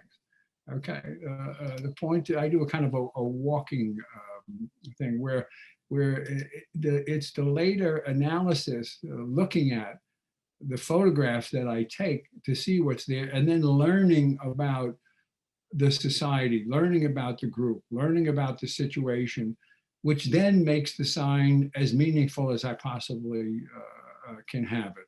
You know, because a lot of times you can't. And also linguistically, there's an issue. I did a lot of photography in Berlin. In fact, Paul might knows about the area Kreuzberg. I did a lot of work in Kreuzberg, including the process by which it's becoming gentrified, while it was at one time a depressed area with all kinds of interesting people, including a lot of Turkish, primarily Kurdish, by the way. And maybe I should bring that out too, is that people will talk about Turks in Germany and not realizing that Turks are different from one another. So in one particular instance of learning what a sign meant, I do, ich spreche ein bisschen Deutsch, you know, and but I don't Bujorem Turchim. But there was a sign in Kreuzberg for a masjid, for in Turkish a jama, you know. But you have to know those things to know what it is you're looking at. And there was a sign, and the sign, you know, it was not a big mosque like the new mosques that they have in Europe and also in Germany. It was a tiny one up on the second floor, and I saw the sign, and I took a picture of that sign. Months later, when I was going over the signs, I was saying to myself, well, it's in Turkish. The sign was in Turkish, and it was in German. When I then looked at the sign and found out what it was for a famous Kurd who most of you would remember as Saladin. All right, Saladin, the great conqueror, whatever. Of course, the Crusaders didn't like the guy. Of the Holy Land, okay? And so this was meaningful in a particular kind of way because it designated that particular mosque, that particular masjid, that particular jama as a mosque for Kurds, right? This is the kind of thing that's important in terms of learning about symbols and signs, etc. And that's important, again, the sign, you have to, right? Again, as Ross was talking about, you then have to take it and pull it apart and make its connections to the larger things in society. You know, anti-Semitism doesn't come from nowhere. It comes from someplace, right? So when we see this sign, and I knew it right away because anti-Semitism is one of the things that I study, including visually. You know, I remember, again, if we talk about signs and symbols, and I'll shut up after the 8 minutes, when I was in Poland as a visiting professor at the Jagiellonską Universitet, the university in Krakow, I went to visit Auschwitz, you know, but I went to visit Auschwitz. I had to I took my 2 daughters with me. My wife wouldn't go. I had to take somebody with me because I know I would fall apart. Right. And I looked at that place, and everybody sees the sign that they pay the most attention to is Arbeit macht frei. You know, we're going to walk through this thing. Everybody knows what that means. You're not coming out, you know. But the sign there that was most important to me, and the sign I didn't photograph inside Auschwitz. That's the Polish name for Auschwitz. I didn't photograph inside it, just as I didn't photograph the destruction of the Twin Towers. Right? Because it's the power of the visual, right? That by doing these kinds of things, it magnifies the horror by the constant showing of these signs, okay? So, you know, 6 million is not enough, is again, see, it's another way of saying, see, it's not over yet. And we have to understand where those signs are coming from. So what I did in Auschwitz, they had a room filled with shoes. They took the shoes from the people that they murdered. And it was just a pile. And again, to looking again, signs, symbols, what does it mean? How do you grasp 6 million deaths? There weren't 6 million in that particular place, but overall. And what I did is I drew a picture of a little red shoe. Now I was there with my daughters, right? And the point was, my daughter could have been wearing that shoes, right? So in talking about signs and symbols and the visual stuff I do, and looking at ethnic neighborhoods, looking at gentrification, how places change, etc., the understanding of those signs, the understanding of those symbols, right, cannot be reached without an enormous amount of other work, whether it's digital ethnography that Ross is talking about, whether it's becoming a good photographer, as evidently Derek is. I'm jealous. But it requires something else. It isn't simply this kind of quick look at it. That's also, if I could say in my concluding remarks that would be here, is that in order to capture these signs and symbols of cultures and subcultures, etc., it requires a great deal of training and work. And there's a lot of ethnography and study of these groups now that is going on, that is almost like flash ethnography. In other words, the idea that you can go and understand something by spending 3 days, amongst these groups. It's insufficient. And what I'm afraid of, what I see in a great deal of social science, of course, I don't do it because I'm older, but I see a great deal of the science becoming very much like the mass media that we have. That we see the selection of topics and choices and methods, etc., are more designed to get some kind of quick impact, right? To coin a phrase, to be associated with a term, to win a book prize. And to get attention, then the careful kind of work that is important for us to understand these kinds of things. And I'm very happy to have joined with a group of people who obviously agree with me in that.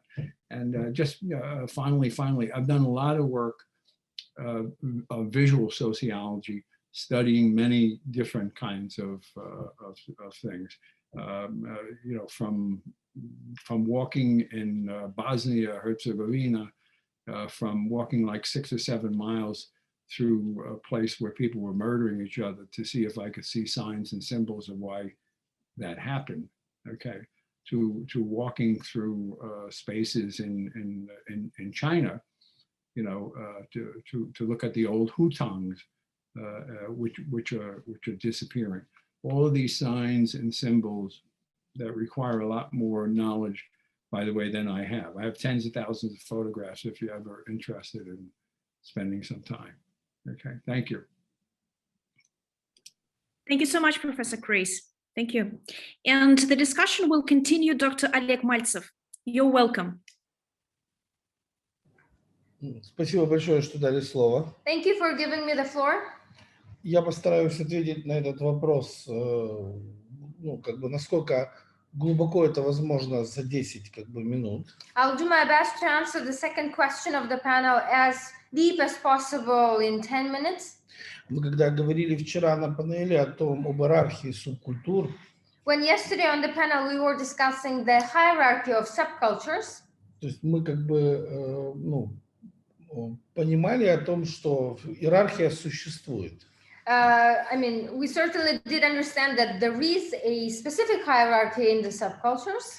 Но по сути своей никто не обсуждал вчера вопрос, как она возникает. But yesterday nobody discussed how it originates. How does hierarchy originate? И по сути своей, когда мы говорим о разных течениях внутри субкультуры, это удобное понимание неких результатов функционирования самой этой субкультуры. And when we speak about different directions, different trends that exist in the subcultures, this is very convenient to explain the way the subculture works. То есть сама по себе иерархия, она как бы возникает за счет двух сил. Because the hierarchy itself of a subculture, it emerges because of two forces. То есть, по сути, за счет вертикальной силы некой Because of the vertical force и горизонтальной. and horizontal one. Да, и как бы вот здесь существует некий компас формирования подобного рода структур, который как бы говорит о том, что в центре некое равновесие.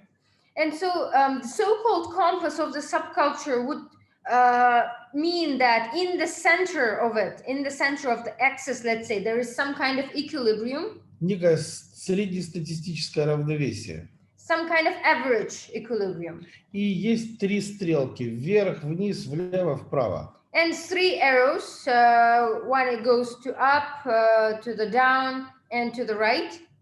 То есть вверх стрелка. The arrow that goes upwards. Это радикализация. Radicalization in the subculture. То есть любая идея может быть радикализирована. Because any idea in the subculture might take into extreme levels and become radicalized. И понятное дело, что вся радикальная система, она как бы направлена вверх иерархии. And obviously any radical system inside of the subculture is pointed, towards vertically in the hierarchy. То есть чем радикальнее, тем выше. The more radical, the higher. Есть даже специально некие уловки неких организаций, которые обрезают как бы радикальную структуру верхнюю, говорят о том, что ее как бы нет. And there are even some tricks used by certain organizations that cut off that top part, the radical part of the subculture, to allegedly tell that we don't have radical part in us. Да, и понятное дело, что радикалы — это герои. And obviously the radicals are perceived as heroes. Да, а по сути своей ни одна субкультура, ни одна религия, ни одна организация без героев существовать не может. And there are no subcultures, there are no religious organizations, no formations that can exist without having certain heroes. То есть вторая стрелка вниз. The second arrow, which points downwards, это искажение is a distortion некого среднего представления. Of that average view in the subculture. Что это означает? То есть в общей массе люди искаженно понимают, каждый по-своему, эту субкультуру. Here's what it means, that on average the general mass understands that subculture in a certain distorted way. Everybody understands the way he or she wants to. То есть я имею в виду самих членов этой субкультуры. And I mean the members of the subculture itself. То есть не тех, которые смотрят со стороны на субкультуру, а тех, кто внутри находится. I'm not speaking about outsiders, but about people that are inside of the subculture.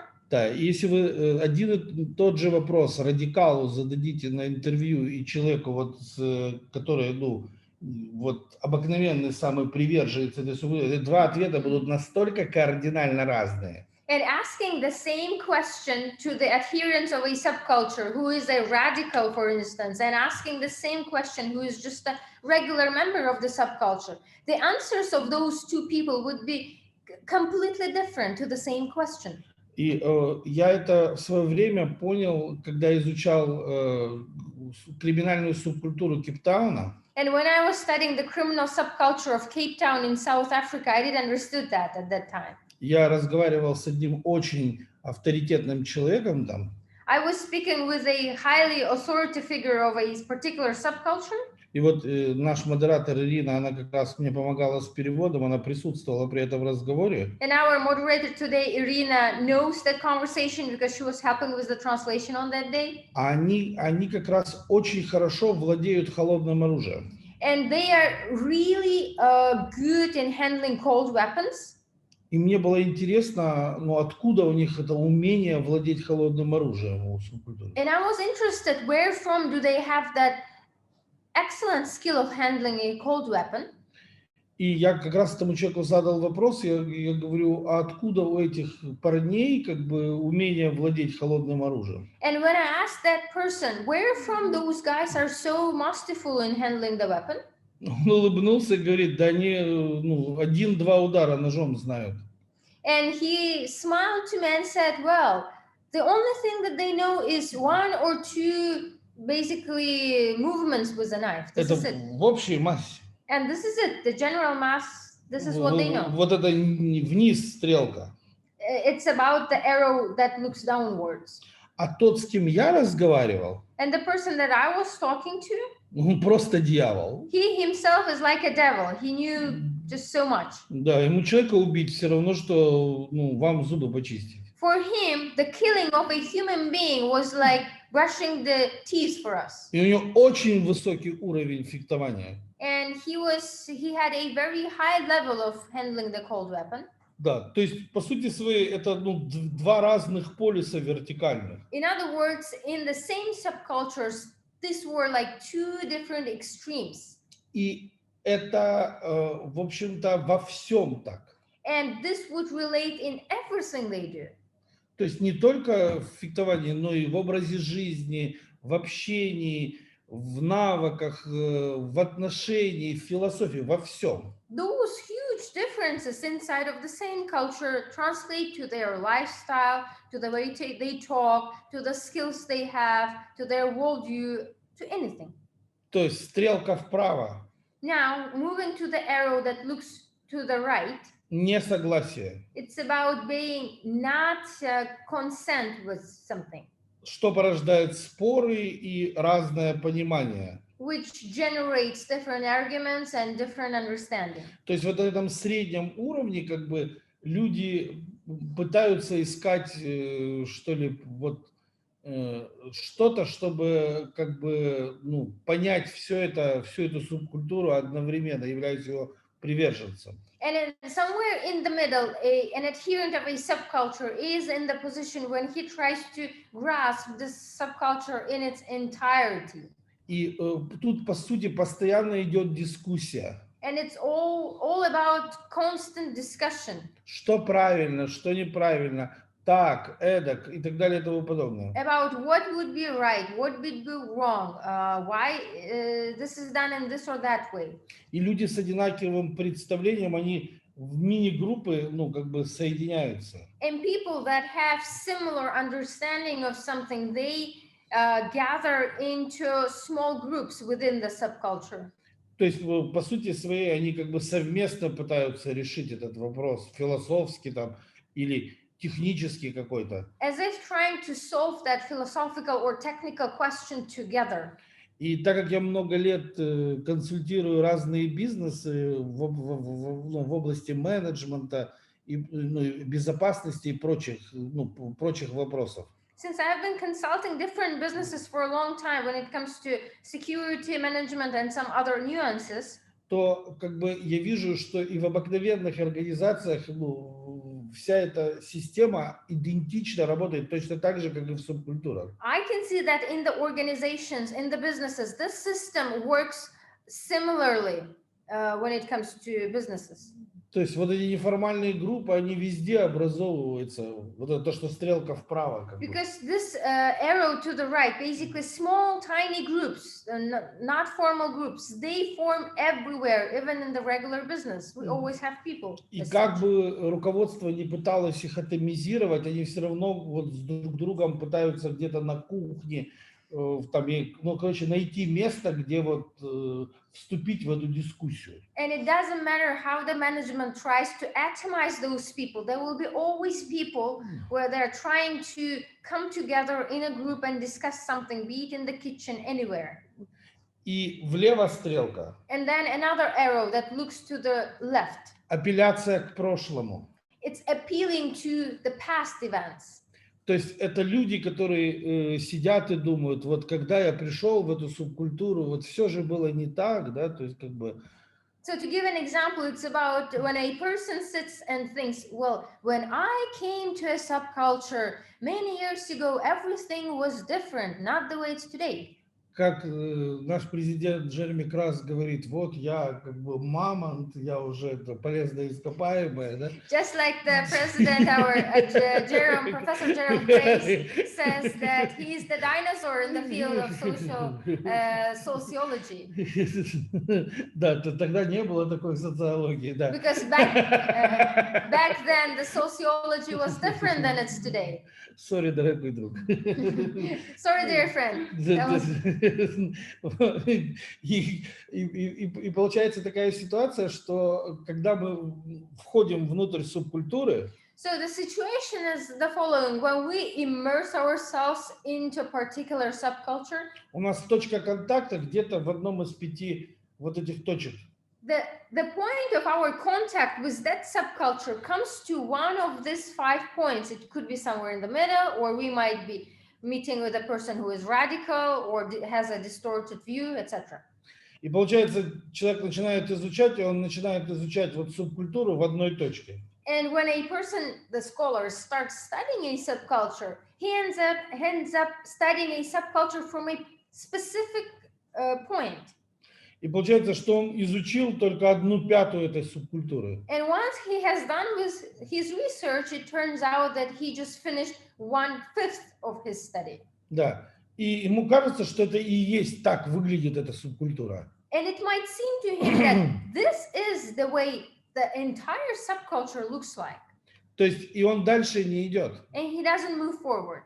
Да, и поэтому его исследование всегда носит однобокий и дезинформативный характер. And if a person doesn't continue his studies, which he usually doesn't, his study becomes a disinformation, a complete distortion of the factual state of affairs. И вот так обычно работают журналисты. And usually this is the way journalists conduct their work. То есть они взяли какого-то человека с субкультуры, с какой-то из 5, ну как бы точек, взяли у него интервью и выдали информацию за всю субкультуру одновременно. Here's an example. A journalist take a representative of the subculture from one of these 5 points in the subcultures, makes an interview and introduces that as if it's the factual image of an entire subculture. И представители субкультуры говорят, вы что, с ума сошли? Да мы в жизни так, ну, как бы не думали, и вообще это непонятно про что. And the representative of the subcultures, they start telling, no, this is not true. This is not the way our subculture is. Да, то есть получается, что у них субкультура сквозь призму их неспособности ее исследовать. So basically, some scholars, their perspective of the subcultures is through this prism of their incapacity to conduct a valid research. И поэтому, когда журналисты начинают заниматься исследованием субкультуры, религии, бизнеса или чего-то того, где нужен серьезный системный подход, я всегда начинаю улыбаться. And that is why I see a lot of researchers, journalists studying certain business organizations or subcultures without having a serious systematic approach, it just makes smile. Да, и вот это и создает тот дезинформационный поток, который сегодня в науке и в СМИ существует относительно всех этих явлений. And this is what creates a disinformation flow to things that we have today fed by mass media and other information networks. Вот в этом и основные проблемы исследования внутри этих малых групп и так далее и тому подобное, потому что из этих малых групп и состоит эта субкультура. And this is the problem of researching subcultures, because every subculture consists of different groups.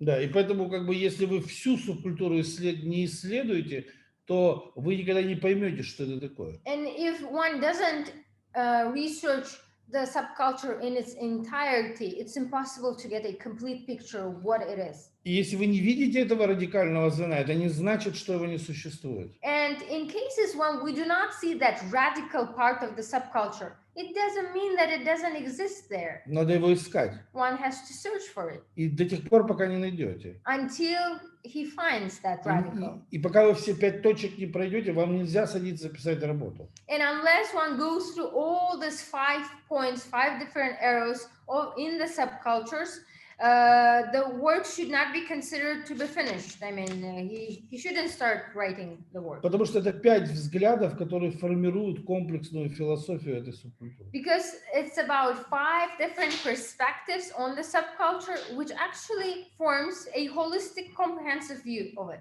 Спасибо за внимание. Thank you very much for your attention. Thank you so much, Dr. Maltsev. Thank you. So our next speaker, our next expert, Paul Hockenos. You're welcome, sir. Yeah, thanks very much. I mean, talking about subcultures within subcultures, I think just shows how ridiculous the category is, as Jerome pointed out at the beginning. Now, going back to Berlin, I'd like to make contrast, Berlin from the 80s, both East and West, with today, because as different as the East and West subcultures were, in both cases, they were deep niches. They were developed subcultures which had an exclusivity about them and an otherness. They were very original, and they were secrets that were tightly kept. And I think that the ultimate interpreter of the symbols of subcultures are the doormen or women in bars, the bouncers, the people who let you in or out. And it's too bad we don't have one of them here, because they are the ones who ultimately interpret what symbols are valid, and they cultivate these niches. And in West Berlin, I mean, it was impossible to get into many bars. It depends, it depended if on your haircut or your clothes. Or your jewelry. I mean, these outward symbols would determine whether you could get in or not. I mean, there's some of the places you couldn't get in, like the famous disco Jungle, which had the most famous and most exclusive door policy. There were other places like the Bar Risiko, which actually you could get in, but you weren't going to get a drink. In East Berlin, of course, this was also the case. I mean, I explained that these subcultural niches were so deep that I couldn't even find them at first. They were ultimately, illegal and subversive. And these different groups were also very exclusive because they were, particularly worried about their being, revealed to the secret police, and there were informants everywhere. So the roots of these subcultures went extremely deep. That is in contrast to today, where basically there's not a bar or a cafe where you couldn't walk in with your grandmother.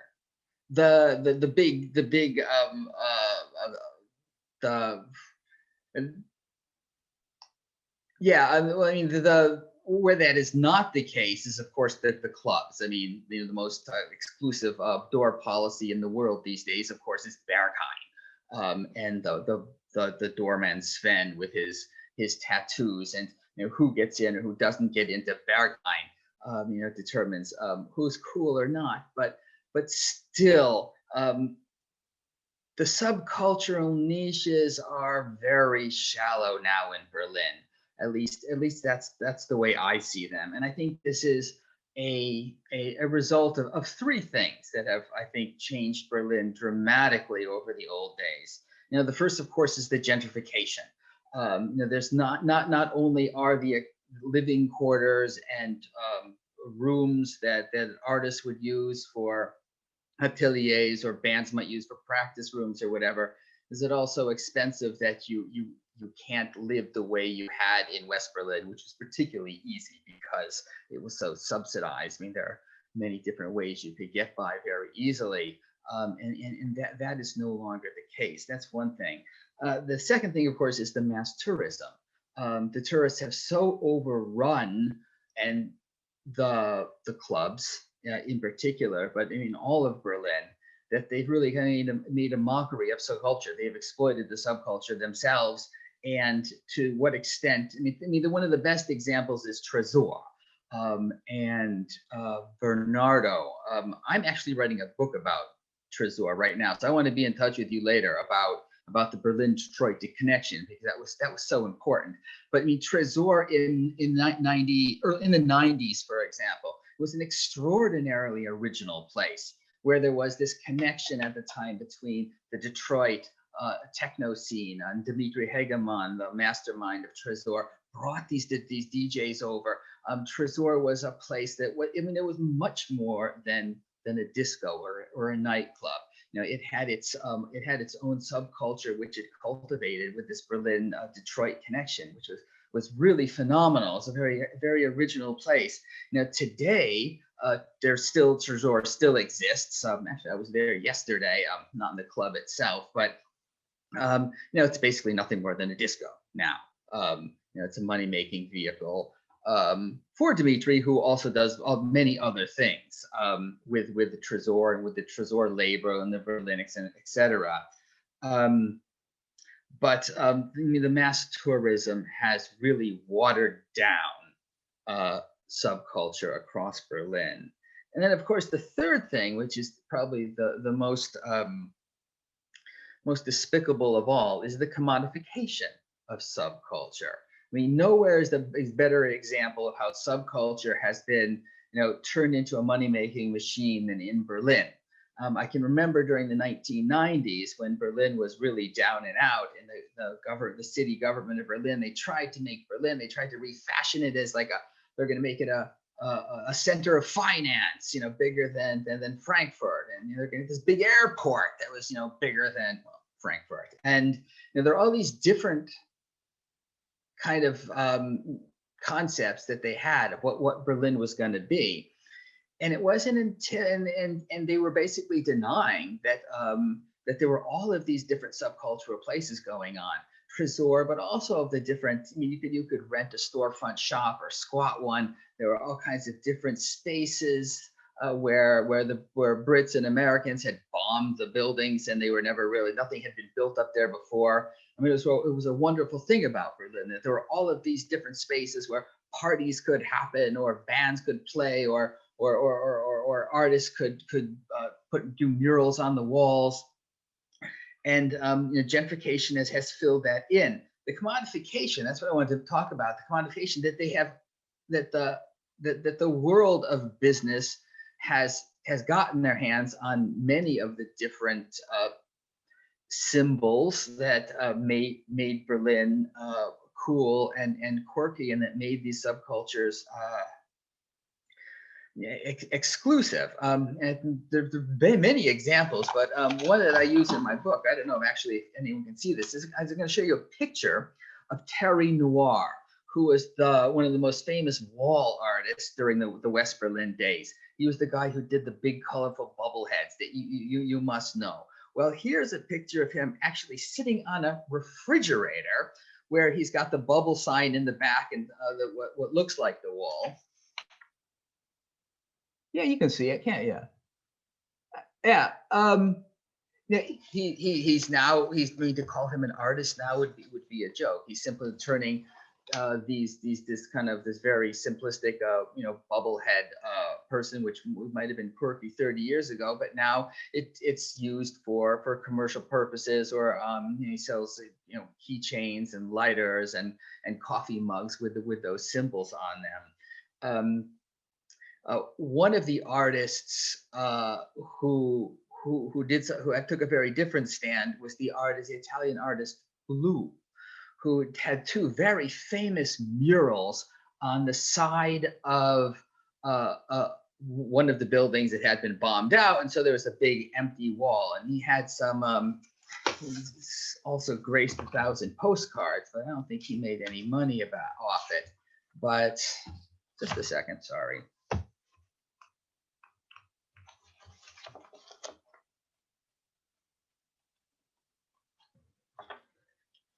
Anyway, I can't find it. It doesn't matter. The point is that it was these murals were on the side of walls, and there was an area, an abandoned lot where a bunch of people had come and put up tents and huts, and partly homeless people, also some artists, also some backpackers. But it was just this kind of like, you know, Berlin menagerie of people who were just stopping in for a while or doing something. Then there was a big fight over it, and the city decided that they were going to clear it out, and there was a big building was going to go up there. And the artist Blue, when he heard this, he went in and he took black paint and he covered up these murals that were so famous, which Berlin had used to sell itself as a place that was offbeat and where there was room for original thinking. There were spaces, physical and intellectual and in discourse, where things could happen that weren't going to happen anywhere else. And I like the way that Blue put his principles in first place and blacked out that entire mural as a protest against the commodification of what he saw as the subculture. And so, I mean, today Berlin is a lot less interesting than it had been for that very reason. Remember, the turning point was when the mayor of Berlin said, "Berlin, it's poor, but it's sexy." It was at that moment that the Berlin city realized that what they had to sell was Berlin's cool, and by selling it, they've completely undermined it. And now it's really not a whole lot more than just marketing. Thank you so much for your speech. And please, next, please let me give the floor to our next speaker, Gavin Watson. You're welcome. Please turn on your mic. Okay, guys, I mean, it got my brain really thinking now, but Derek really brought something up that really made me think, and it might help explain a little bit of subcultures within subcultures, a little bit of my understanding of the timeline of skinheads. So 67, 68, got these white kids in London somewhere. They come across the Jamaican kids that are listening to ska, rude boys. These kids are mods, or they want to become mods, or they look upon themselves as mods. They ape the style and start going to these reggae clubs and get into these reggae clubs, but they call themselves hard mods. They don't call themselves skinheads, and skinhead word doesn't exist. So the football culture being as it is, a lot of these young lads are also going to football games and getting in tear-ups and getting in fights. Now, this is what fascinates me. They weren't calling themselves skinheads, right? They were calling themselves hard mods. Now, this is where the whole media thing comes in. The reason skinheads exist was because the Sun newspaper called them skinheads after they had a fight at a football match. So the word skinhead was born, but before that, they were hard mods. So for a few years, this whole scene explodes, and it is fed by Jamaican bands, Bob Marley being one of them, pouring Jamaican ska and skinhead music into England because there was money to be made. The skinhead culture hit the whole of England, and a lot of the guys around my age, and well, we're all around my age in this. Back then in the 70s and 80s, 2 years was not like our 10 years now.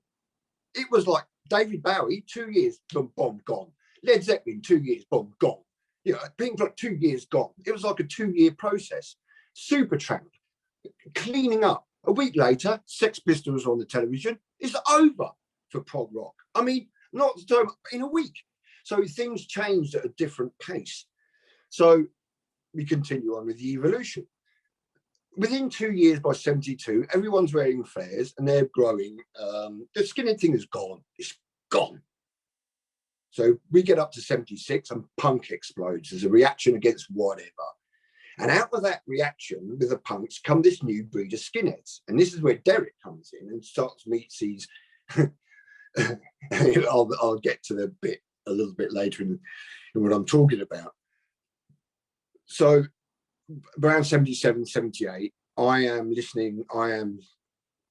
11, 12 years of age, listening to ABBA and fantasizing about saving the girl I fancied from afar at school. Punk scared me because they're talking about, you know, I'm the Antichrist and all that. I didn't like it, didn't want to know about it. So all that was went right above my head. And then we get to the 80s, late 70s. What explodes upon the scene is a thing called two-tone and ska. Now, this is where my puberty hits in. This is my scene. This whole, I didn't know about it. I didn't even know skinheads existed. All I saw was Madness, a band on television, and it spoke to me, spoke to my puberty. It just, these lads spoke to me in a way I can't still to this day describe in words. And it's whatever, whether it be Led Zeppelin, Pink Floyd, whether it be Run DMC, whoever it may be. It speaks to people in the same way as like, I want some of that. I want to be a part of that. These guys represent who I am. Who are they? They turned out to be called Madness because Madness was a song on a B-side of a Prince Buster record. So all of a sudden, because of this band Madness' whole two-tone scene, which was totally and utterly about the new generation of West Indian kids mixing with the London kids and the Irish kids coming together and making a scene, which was two-tone, which was black and white unite. And again, with Derek reminded me of, I was at the royal wedding with Prince Charles, and I was actually with Prince Charles. No, I was at the royal wedding, me and my mates. I was about 15. We went up there to see the royal wedding, and I'm up there, and I'm just full of the joys of puberty and spring, and I've discovered this beautiful music, and every one of my friends are all listening to the same music, and I'm there watching this whole Princess Di thing. These two older lads sort of goes, "You a skinhead then, mate?" I went, "Yeah." He goes, "Yeah, we used to be skinheads. It's fucking old hat now, isn't it?" I went, "What do you mean?" And I was so shocked because I just discovered, it's like happened yesterday. I didn't know there was skinheads in the 60s. He goes, "Yeah, mate, we gave it up in 78. Laughed and walked off. I remember being so shocked. And in 1981, so the whole, and getting the whole right-wing element rising up with the whole political environment at the time, the National Front had gained ground in the football matches, and then this whole sort of right-wing skinhead thing sort of came into the picture, and but it always went over to me. My generation, which was, I came of age basically about 1981, 15, 16. I always looked upon it as that, and I sort of dismissed the rest of it. And I didn't see that side, or I wasn't really interested in that side of it. In fact, you know, Nazis tried to come and smash a few of our gigs up, and we fought them. Didn't fight them because they were Nazis, fought them because they were fucking being idiots and trying to smash up our gigs. So to me, a skinhead was always about being independent, even though that sounds odd to people. For me personally, it was about being independent. It was always a multicultural, its roots are multicultural. So therefore, I think it's always been, it must be a bit schizophrenic for a Nazi skinhead to sit down and say, well, you know, yeah, there wouldn't be skinheads without Jamaicans. So that's always, but Derek made me think about that, is that the different, how quickly it changed. And then that was gone. Two-tone, 2 years, boom. Then hip hop came in. And then after that, the rave came in. And then after rave, 95, then we're still listening to what we were listening to 30 years ago. So the timing has really changed. And before I leave it on that, what fascinates me is how the fuck these gay black kids bouncing off of walls in Detroit back in the 80s, literally how their records got from those fucking basements in those slums with those, I mean, talk about underground, how they got to England and how we made acid out of that. And then we pushed it around out in the world of rave. That's what fascinates. That's what that movement fascinates me, how you get that bouncing around in Detroit, so far from even in their own country, how far they must have been away from the norm. But how that record, how that white label, did it get to New York? Who the fuck got those records over here? That's what fascinates me. And the growth, and then it sprouts off, and then people in Germany find out about the skinhead thing, and then, you know, they find out about it from a source that's basically right wing, and then eventually they find out, and I noticed this a lot, that a lot of the right wing skinheads, once they found out the roots of skinheads, would turn traditional skinheads because they had a bit more of information. So a lot of it is about gathering information and growing and learning, and like any open culture will grow, you know, that, and that's to me why it gets a bit stupid after the age of 25. I mean, I've got a couple of young skinheads that I know, and they get driven mad by these old men telling them how they should dress and how they should be. Now that really annoys me. I don't give a fuck about skinheads. It was a long time ago for me. I just haven't taken photographs of it. But they're putting up, that destroys that sort of solidification, destroys any culture, regardless of what it is. So it needs to be able to grow. And then we've moved on. It went around the world. And now I've noticed, and it was fed by movies, negative ones like American History X that people would relate to and then ate those movies, even though they were totally not really based on any form of fact. And then you get This Is England, and a lot of people were very deeply inspired by that movie, and now we've gone back to the traditional form of skinheads, which is the multiracial mix back in the 60s, and the two-tone movement, which is where I come from. So yeah, they spread, and as Derek will know, back in the early 80s, there was rockabilly, psychobillies, new romantics. And he'll tell you himself, he went to one club one week and it was gone, disappeared, boom. And it's so symbolic. And in that club was the absolute dichotomy opposite of who had been there before. Fascinating stuff. Anyway, guys, that's me done on that one. Thank you so much, sir. Thank you for your spectacular speech. And by this moment, please let me give the floor to our next speaker and expert, Bernardo Attias. Please, you're welcome. There we go. Right on. Thank you. Yeah, very interesting conversation here. And there's I guess three terms I want to pull out of this. One is the idea of resistance, the idea of appropriation, and commodification, right? I feel like these are three terms that a lot of the speakers have touched on today. And starting with resistance, I think when we talk about subculture and what actually is subculture, how do we define subculture? We have to look at the sub, right? What does sub mean? And so there's an idea that it is subordinate, or even subterranean, right? It's underground, it's hidden, but also subversive, right? So going back to Hebdige again, right? He defines culture according to the British cultural studies tradition, along the way of a group becomes a culture when they develop a distinct pattern of life, and when they express that pattern of life through some kind of symbolic form. Right. But then subculture is defined specifically by its resistance to some kind of dominant cultural norm. Right. It's not just that it's a smaller culture, but it's also in some ways in a conversation with, but even a reaction against, a dominant culture. And the experienced contradiction between the subculture and the dominant culture is expressed through style. Right. So, whether it's what we call lifestyle, whether it is, the kind of symbols that are used and so forth. And what Hebdige makes the point, of course, that the symbols that are used don't come out of nowhere, right? The symbols are taken from elsewhere. They come from a common stock of symbols that we have, and the way that those symbols are appropriated and then used, as a kind of resistance, makes meaning, and that meaning is very different sometimes for the subculture and for the dominant culture.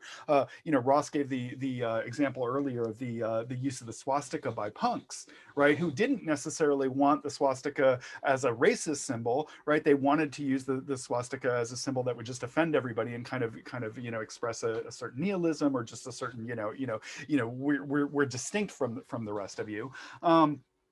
But it wasn't, it was too meaningful a symbol to the dominant society that it really didn't work. I mean, you had these moments where, like, Susie and the Banshees, had to apologize for her use of the swastika in earlier days, right? And say, oh, we really didn't mean it that way, which kind of it completely saps the strength of whatever communication they might have tried to use it for, right? And there was no way to separate, at least in 1970s London, right? To separate the meaning of the swastika from its tie to Nazi Germany. It just wasn't going to happen. So it was destined in many ways to be interpreted this way, right? Whether or not that's what they wanted.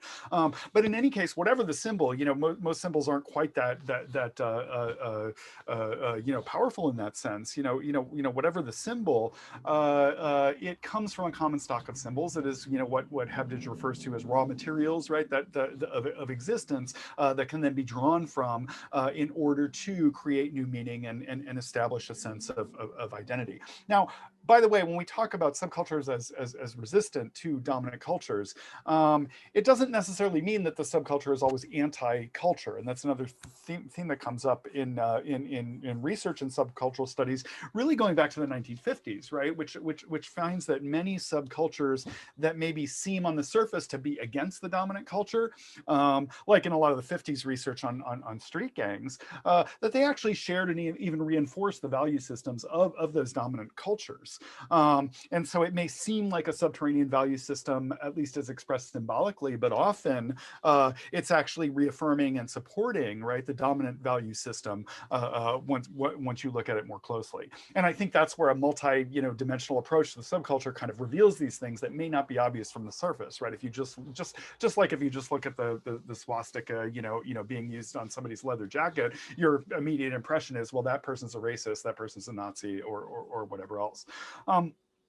And some scholars kind of reserve the term counterculture to mean, these subcultures that express their resistance in a more political and explicitly political and ideological form. And it's arguable that even such subcultures, these countercultures, also legitimize and sustain dominant cultural ideologies through their explicit opposition.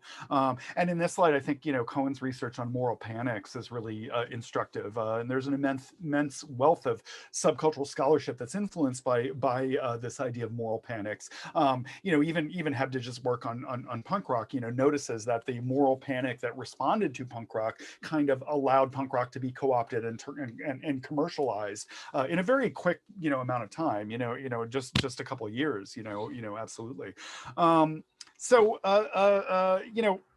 In terms of my own work on subcultures, one of the things that I focused on is the way in which subcultures, through style, manifest ideologies that both challenge and reaffirm dominant systems at the same time.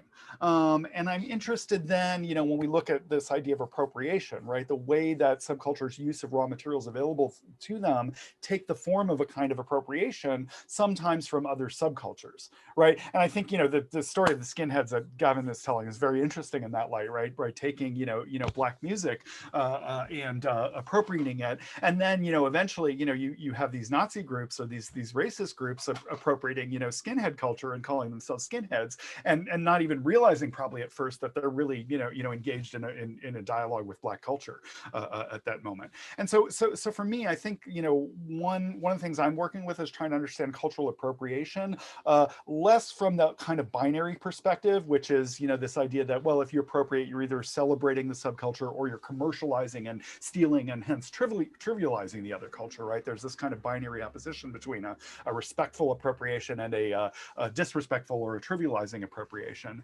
And I'm trying to work towards an approach rather to look at appropriation as a kind of cultural dialogue.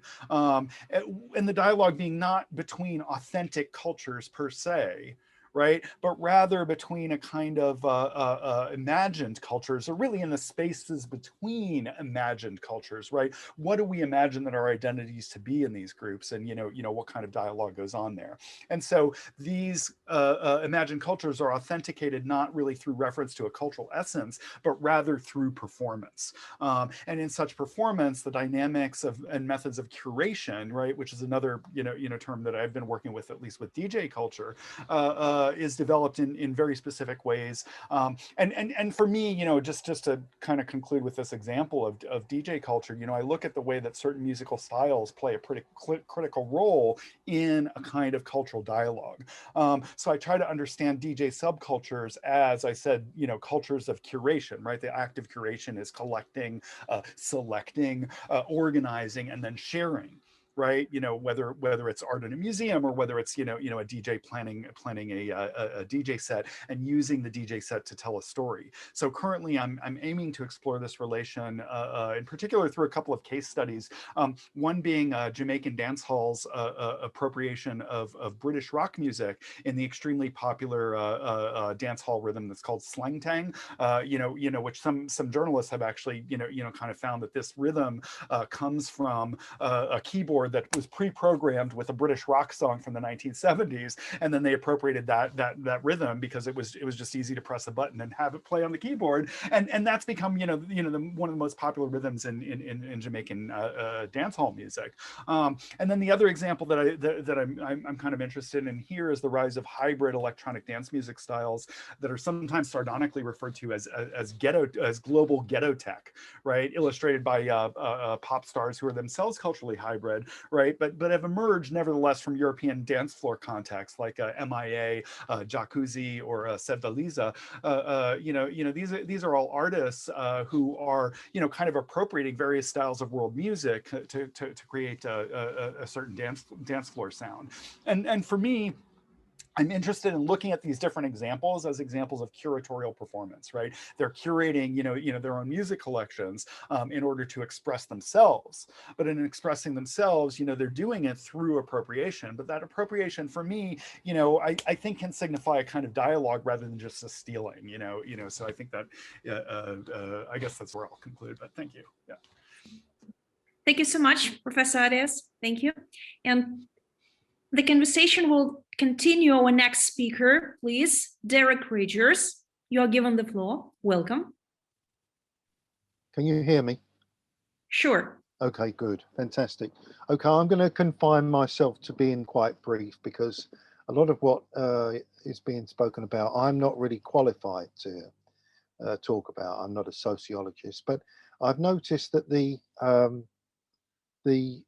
angle of the discussion has come down quite often to symbols rather than what I thought it was going to be about was method.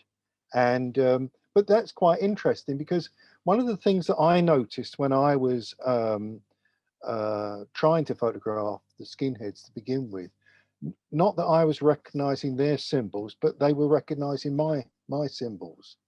And at the time, well, I was, as I say, I was an office worker, and I had long hair, a beard, glasses, and I wore a duffel coat, and that immediately made me out to most of these kids as a lefty, which, as it so happened, I was. I was a Labour Party activist at the time, and so it was them judging me rather than the other way around to begin with. And so many people have asked me, how did I get away with this, my own views? I was asking them about their views, and eventually they're going to discuss these matters with me and ask me what I thought and whether it was difficult for me to come out with some of my own views. But it wasn't really, because I decided right from the word go, not that I had much choice, but I felt I had to be honest with people, but maybe honest in a gentle way, so as not to rile anybody. But yeah, I used to give them a mild argument, usually, as you can hear this on the tapes that I made. But anything that it would have been stupid and a little bit dangerous of me to try to tell them what to do. So I didn't do that at all. But the other thing that I'd want to say that I've also heard people talking about is the way that subcultures evolve, and that's dead right, really. I found that the skinheads I was talking to in 1981 were quite, the older ones anyway, were quite dismissive and annoyed about the younger skinheads that were coming along, because they said they were adopting certain things and certain aspects of the uniform, like for instance the earring, that they didn't think was right or wouldn't have suited the skinheads of the late 60s. And I think the way this evolves is true of most subcultures, youth subcultures anyway. For instance, punks in the UK, year zero was 76, 75, 76, when the Sex Pistols came along. Now you get punks all over the world now, and I think a lot of young punks probably would have never have heard of the Sex Pistols. Now if you talk to punks in Mexico or Korea or East LA, they probably have no idea who the Sex Pistols were. And punks from back in the day in the 70s will say, oh, they're not real punks because they're doing this or they're doing that. Or there might be weekend punks who are working in banks during the week and then they gel their hair up and go out at the weekend. They gel their hair into a mohawk, and the older punks will say, well, they're not really punks, are they? But the key thing about punk was there were no rules. So I think punk doesn't belong to a few people who were punks back in the late 70s. It belongs to the whole world now, really. So if you want to be a weekend punk, I don't necessarily think there's anything wrong with it. I mean, I'm certainly not going to judge at my age. I'm 70, so I have no reason to comment about it really, other than in a situation like this where I've been asked to. But when I was young, I suppose if I'd have wanted to be a part of anything, I would have liked to have been a hippie, albeit I was living at home with my parents and I had a grant to go to art school. I would have liked to have been a hippie. I had long hair. I used to get the redneck types driving past in their lorries, shouting out to me, is it a boy or is it a girl? And as things evolved through the late 60s, early 70s, then the redneck types got the long hair, and eventually the young kids got rid of the long hair. So nowadays, I think that you're more likely to get redneck types with long hair than hippies, really, aren't you? Thank you so much for your speech, Mr. Richards. Thank you. And by this moment, please let me give the floor to our Honorable Speaker Ross Haenfler. Please, you're welcome, sir. Thank you. And once again, thanks to everyone. So I'm the anchor here, the last the last go round, huh? Well, so much interesting has been said already. I think maybe I'd start with just taking a moment to think about that some of these, what we've come to call post-war youth cultures, have persisted now for 50 plus years in some way, shape, or form. Maybe not in their original incarnation, certainly not with the same people usually, but I find something really remarkable about that. So this question to me, I mean, there's a lot to it, a lot of directions to take it, but is a bit about how do subcultures emerge? How do they then fracture and blow apart? And we've had so many good examples from all of our panelists here. And how do they persist over time? You know, how the origins of Oi are a long time ago, but there are still new Oi bands. There are still the young skinheads y'all are mentioning. There are still metalers, metalheads, punks, goths here and there. And somehow that's really resonated with people. All of those cultures have resonated with people. I find that in some ways just remarkable in its own right. I think it's difficult to say why and how subcultures exactly emerge at a given time. Like, why do hip hop, metal, and punk kind of emerge relatively in the same kind of time period, you know, just in the run up to Thatcherism and Reaganism and everything else, right? That's tough to say. I mean, in some ways, subcultures do exist and merge, I think, to solve some of the problems of society, the contradictions in society, to critique the dominant expectations and relations in some ways. And a lot of times people just want to have fun. You know, it's a leisure activity. It's a chance to experiment with identities and build communities, which is really cool. So if the initial emergence of a subculture, if its value systems and its community resonate with people, it may spread. Other people get wind of it. And I love that several speakers have brought up the role of the media here. You know, there's this irony that in the moral panics or the media coverage, right or wrong, usually wrong or at best incomplete, that still other people are getting wind of this thing. And for whatever reason, they may connect with it. And so somehow it grows, it starts to diffuse throughout, you know, the broader society. In the case of a lot of the things we've talked about, eventually all over the world, which is, again, totally remarkable. And I think in some ways, the diffuse nature of a subculture influences this spread. You know, now we actually call some of these folks on social media influencers, right? Which is kind of a disturbing label to me, but anyway, they shape some subcultural values and practices. It's not that there's a committee on, you know, punk that gets together, or rave or acid or jungle or whatever, right? That gets together and decides these things. It's a more of an organic kind of unfolding. And so a particularly skilled graffiti artist, or, you know, a great musician, a charismatic musician, or a remarkable tattoo artist might shape the culture in some way, but there's no formal kind of guidance.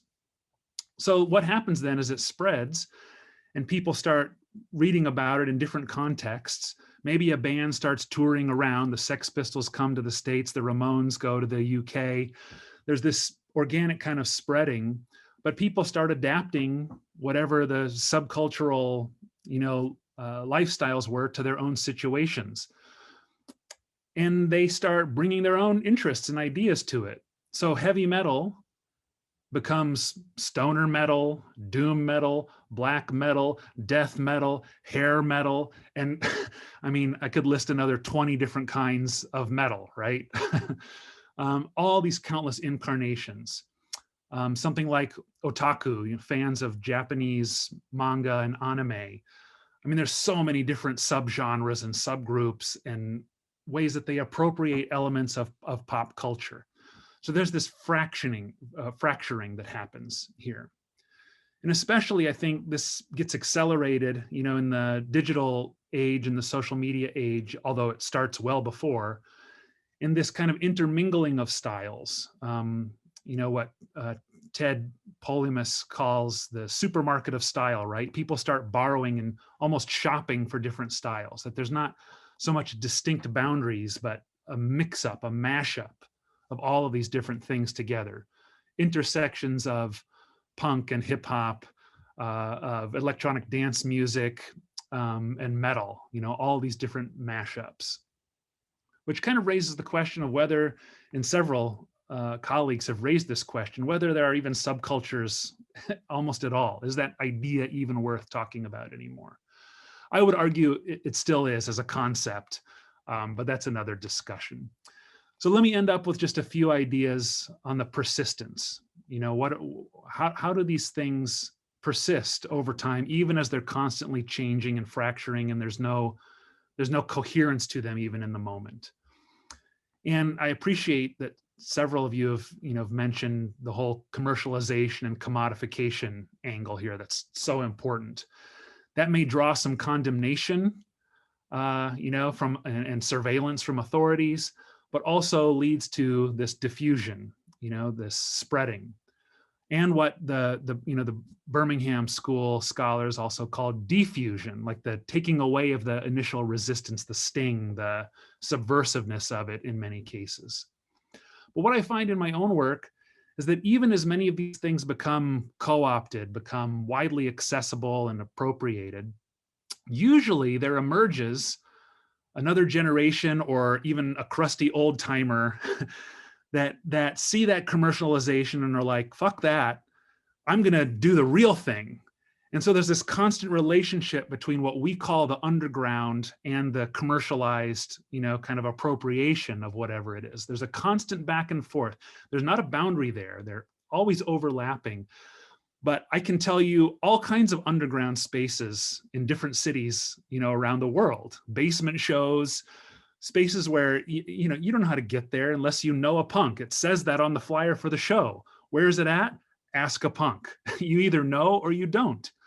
And so punk rock may be on, you know, the large stage, the, you know, festivals and everything else, Green Day and what have you, but it's also still very much in the underground. And that leads me to just a final couple of ideas of how these things persist. That as people age through these scenes, some of them become what I call subcultural entrepreneurs. So they run record stores, they run record labels, they become photographers and, you know, in a professional sense, or artists in a professional sense.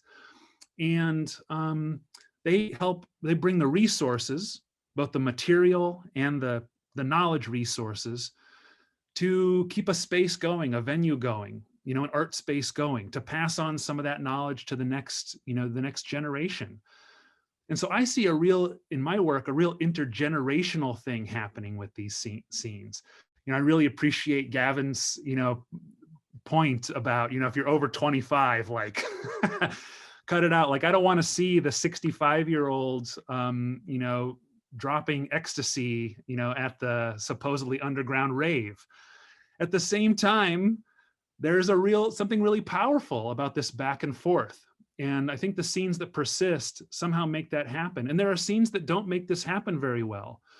So for example, like, you know, the Northern Soul scene, I understand there's still Northern Soul gatherings, and it's not that it's dead, but it hasn't somehow persisted in the way that something like punk has, at quite the same level, I don't think.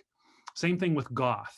You know, it's not quite the same level of persistence, because there's not so much of an intergenerational transference of that. And finally, documentation. You know, so whether that's in the form of records or zine collections or art collections, or even the cringeworthy like museum collections, like going to a, you know, a museum in New York and seeing an exhibition on punk is just like vomit. But, you know, at the same time, there's something that keeps that history alive. And this is why, like, just the brilliant, you know, photography by Gavin and Derek is so vital. You know, there's going to be some kid that picks up this work or sees the archive on the internet and is going to be like, oh, I don't know what that is, but there's something cool about it, and I want to dig in.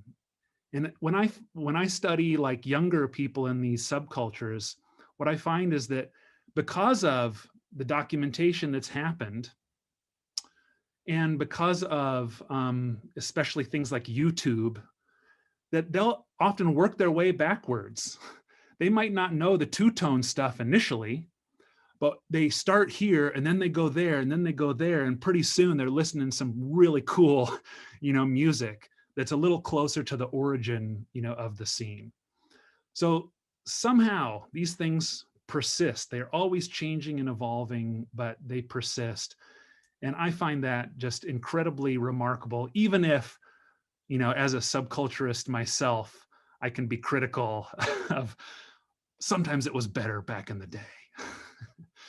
So thanks very much. It's been such a pleasure to be with all of you today. Thank you so much, Professor Haenfler. Thank you for your remarkable speech. And actually, thank you for summarizing the most ideas of the speakers who held the word today. So everyone, I'm just very pleased and honored and I'm very thankful for this breathtaking panel. And thank you for sharing your viewpoints, your ideas, for your remarkable contribution. And by this moment, please, after being so much thankful, let me say that tomorrow we're going to meet once again. We're going to discuss even more breathtaking points and issues that will help us to uncover the deepest secrets of subcultures. So thank you so much for your kind attention, for your participation, and see you soon. See you tomorrow. Thank you very much. Have a nice time. Thank you. Thank you. Yeah. That was Yeah, better than I wonderful. thought Thank it would you. be. Goodbye.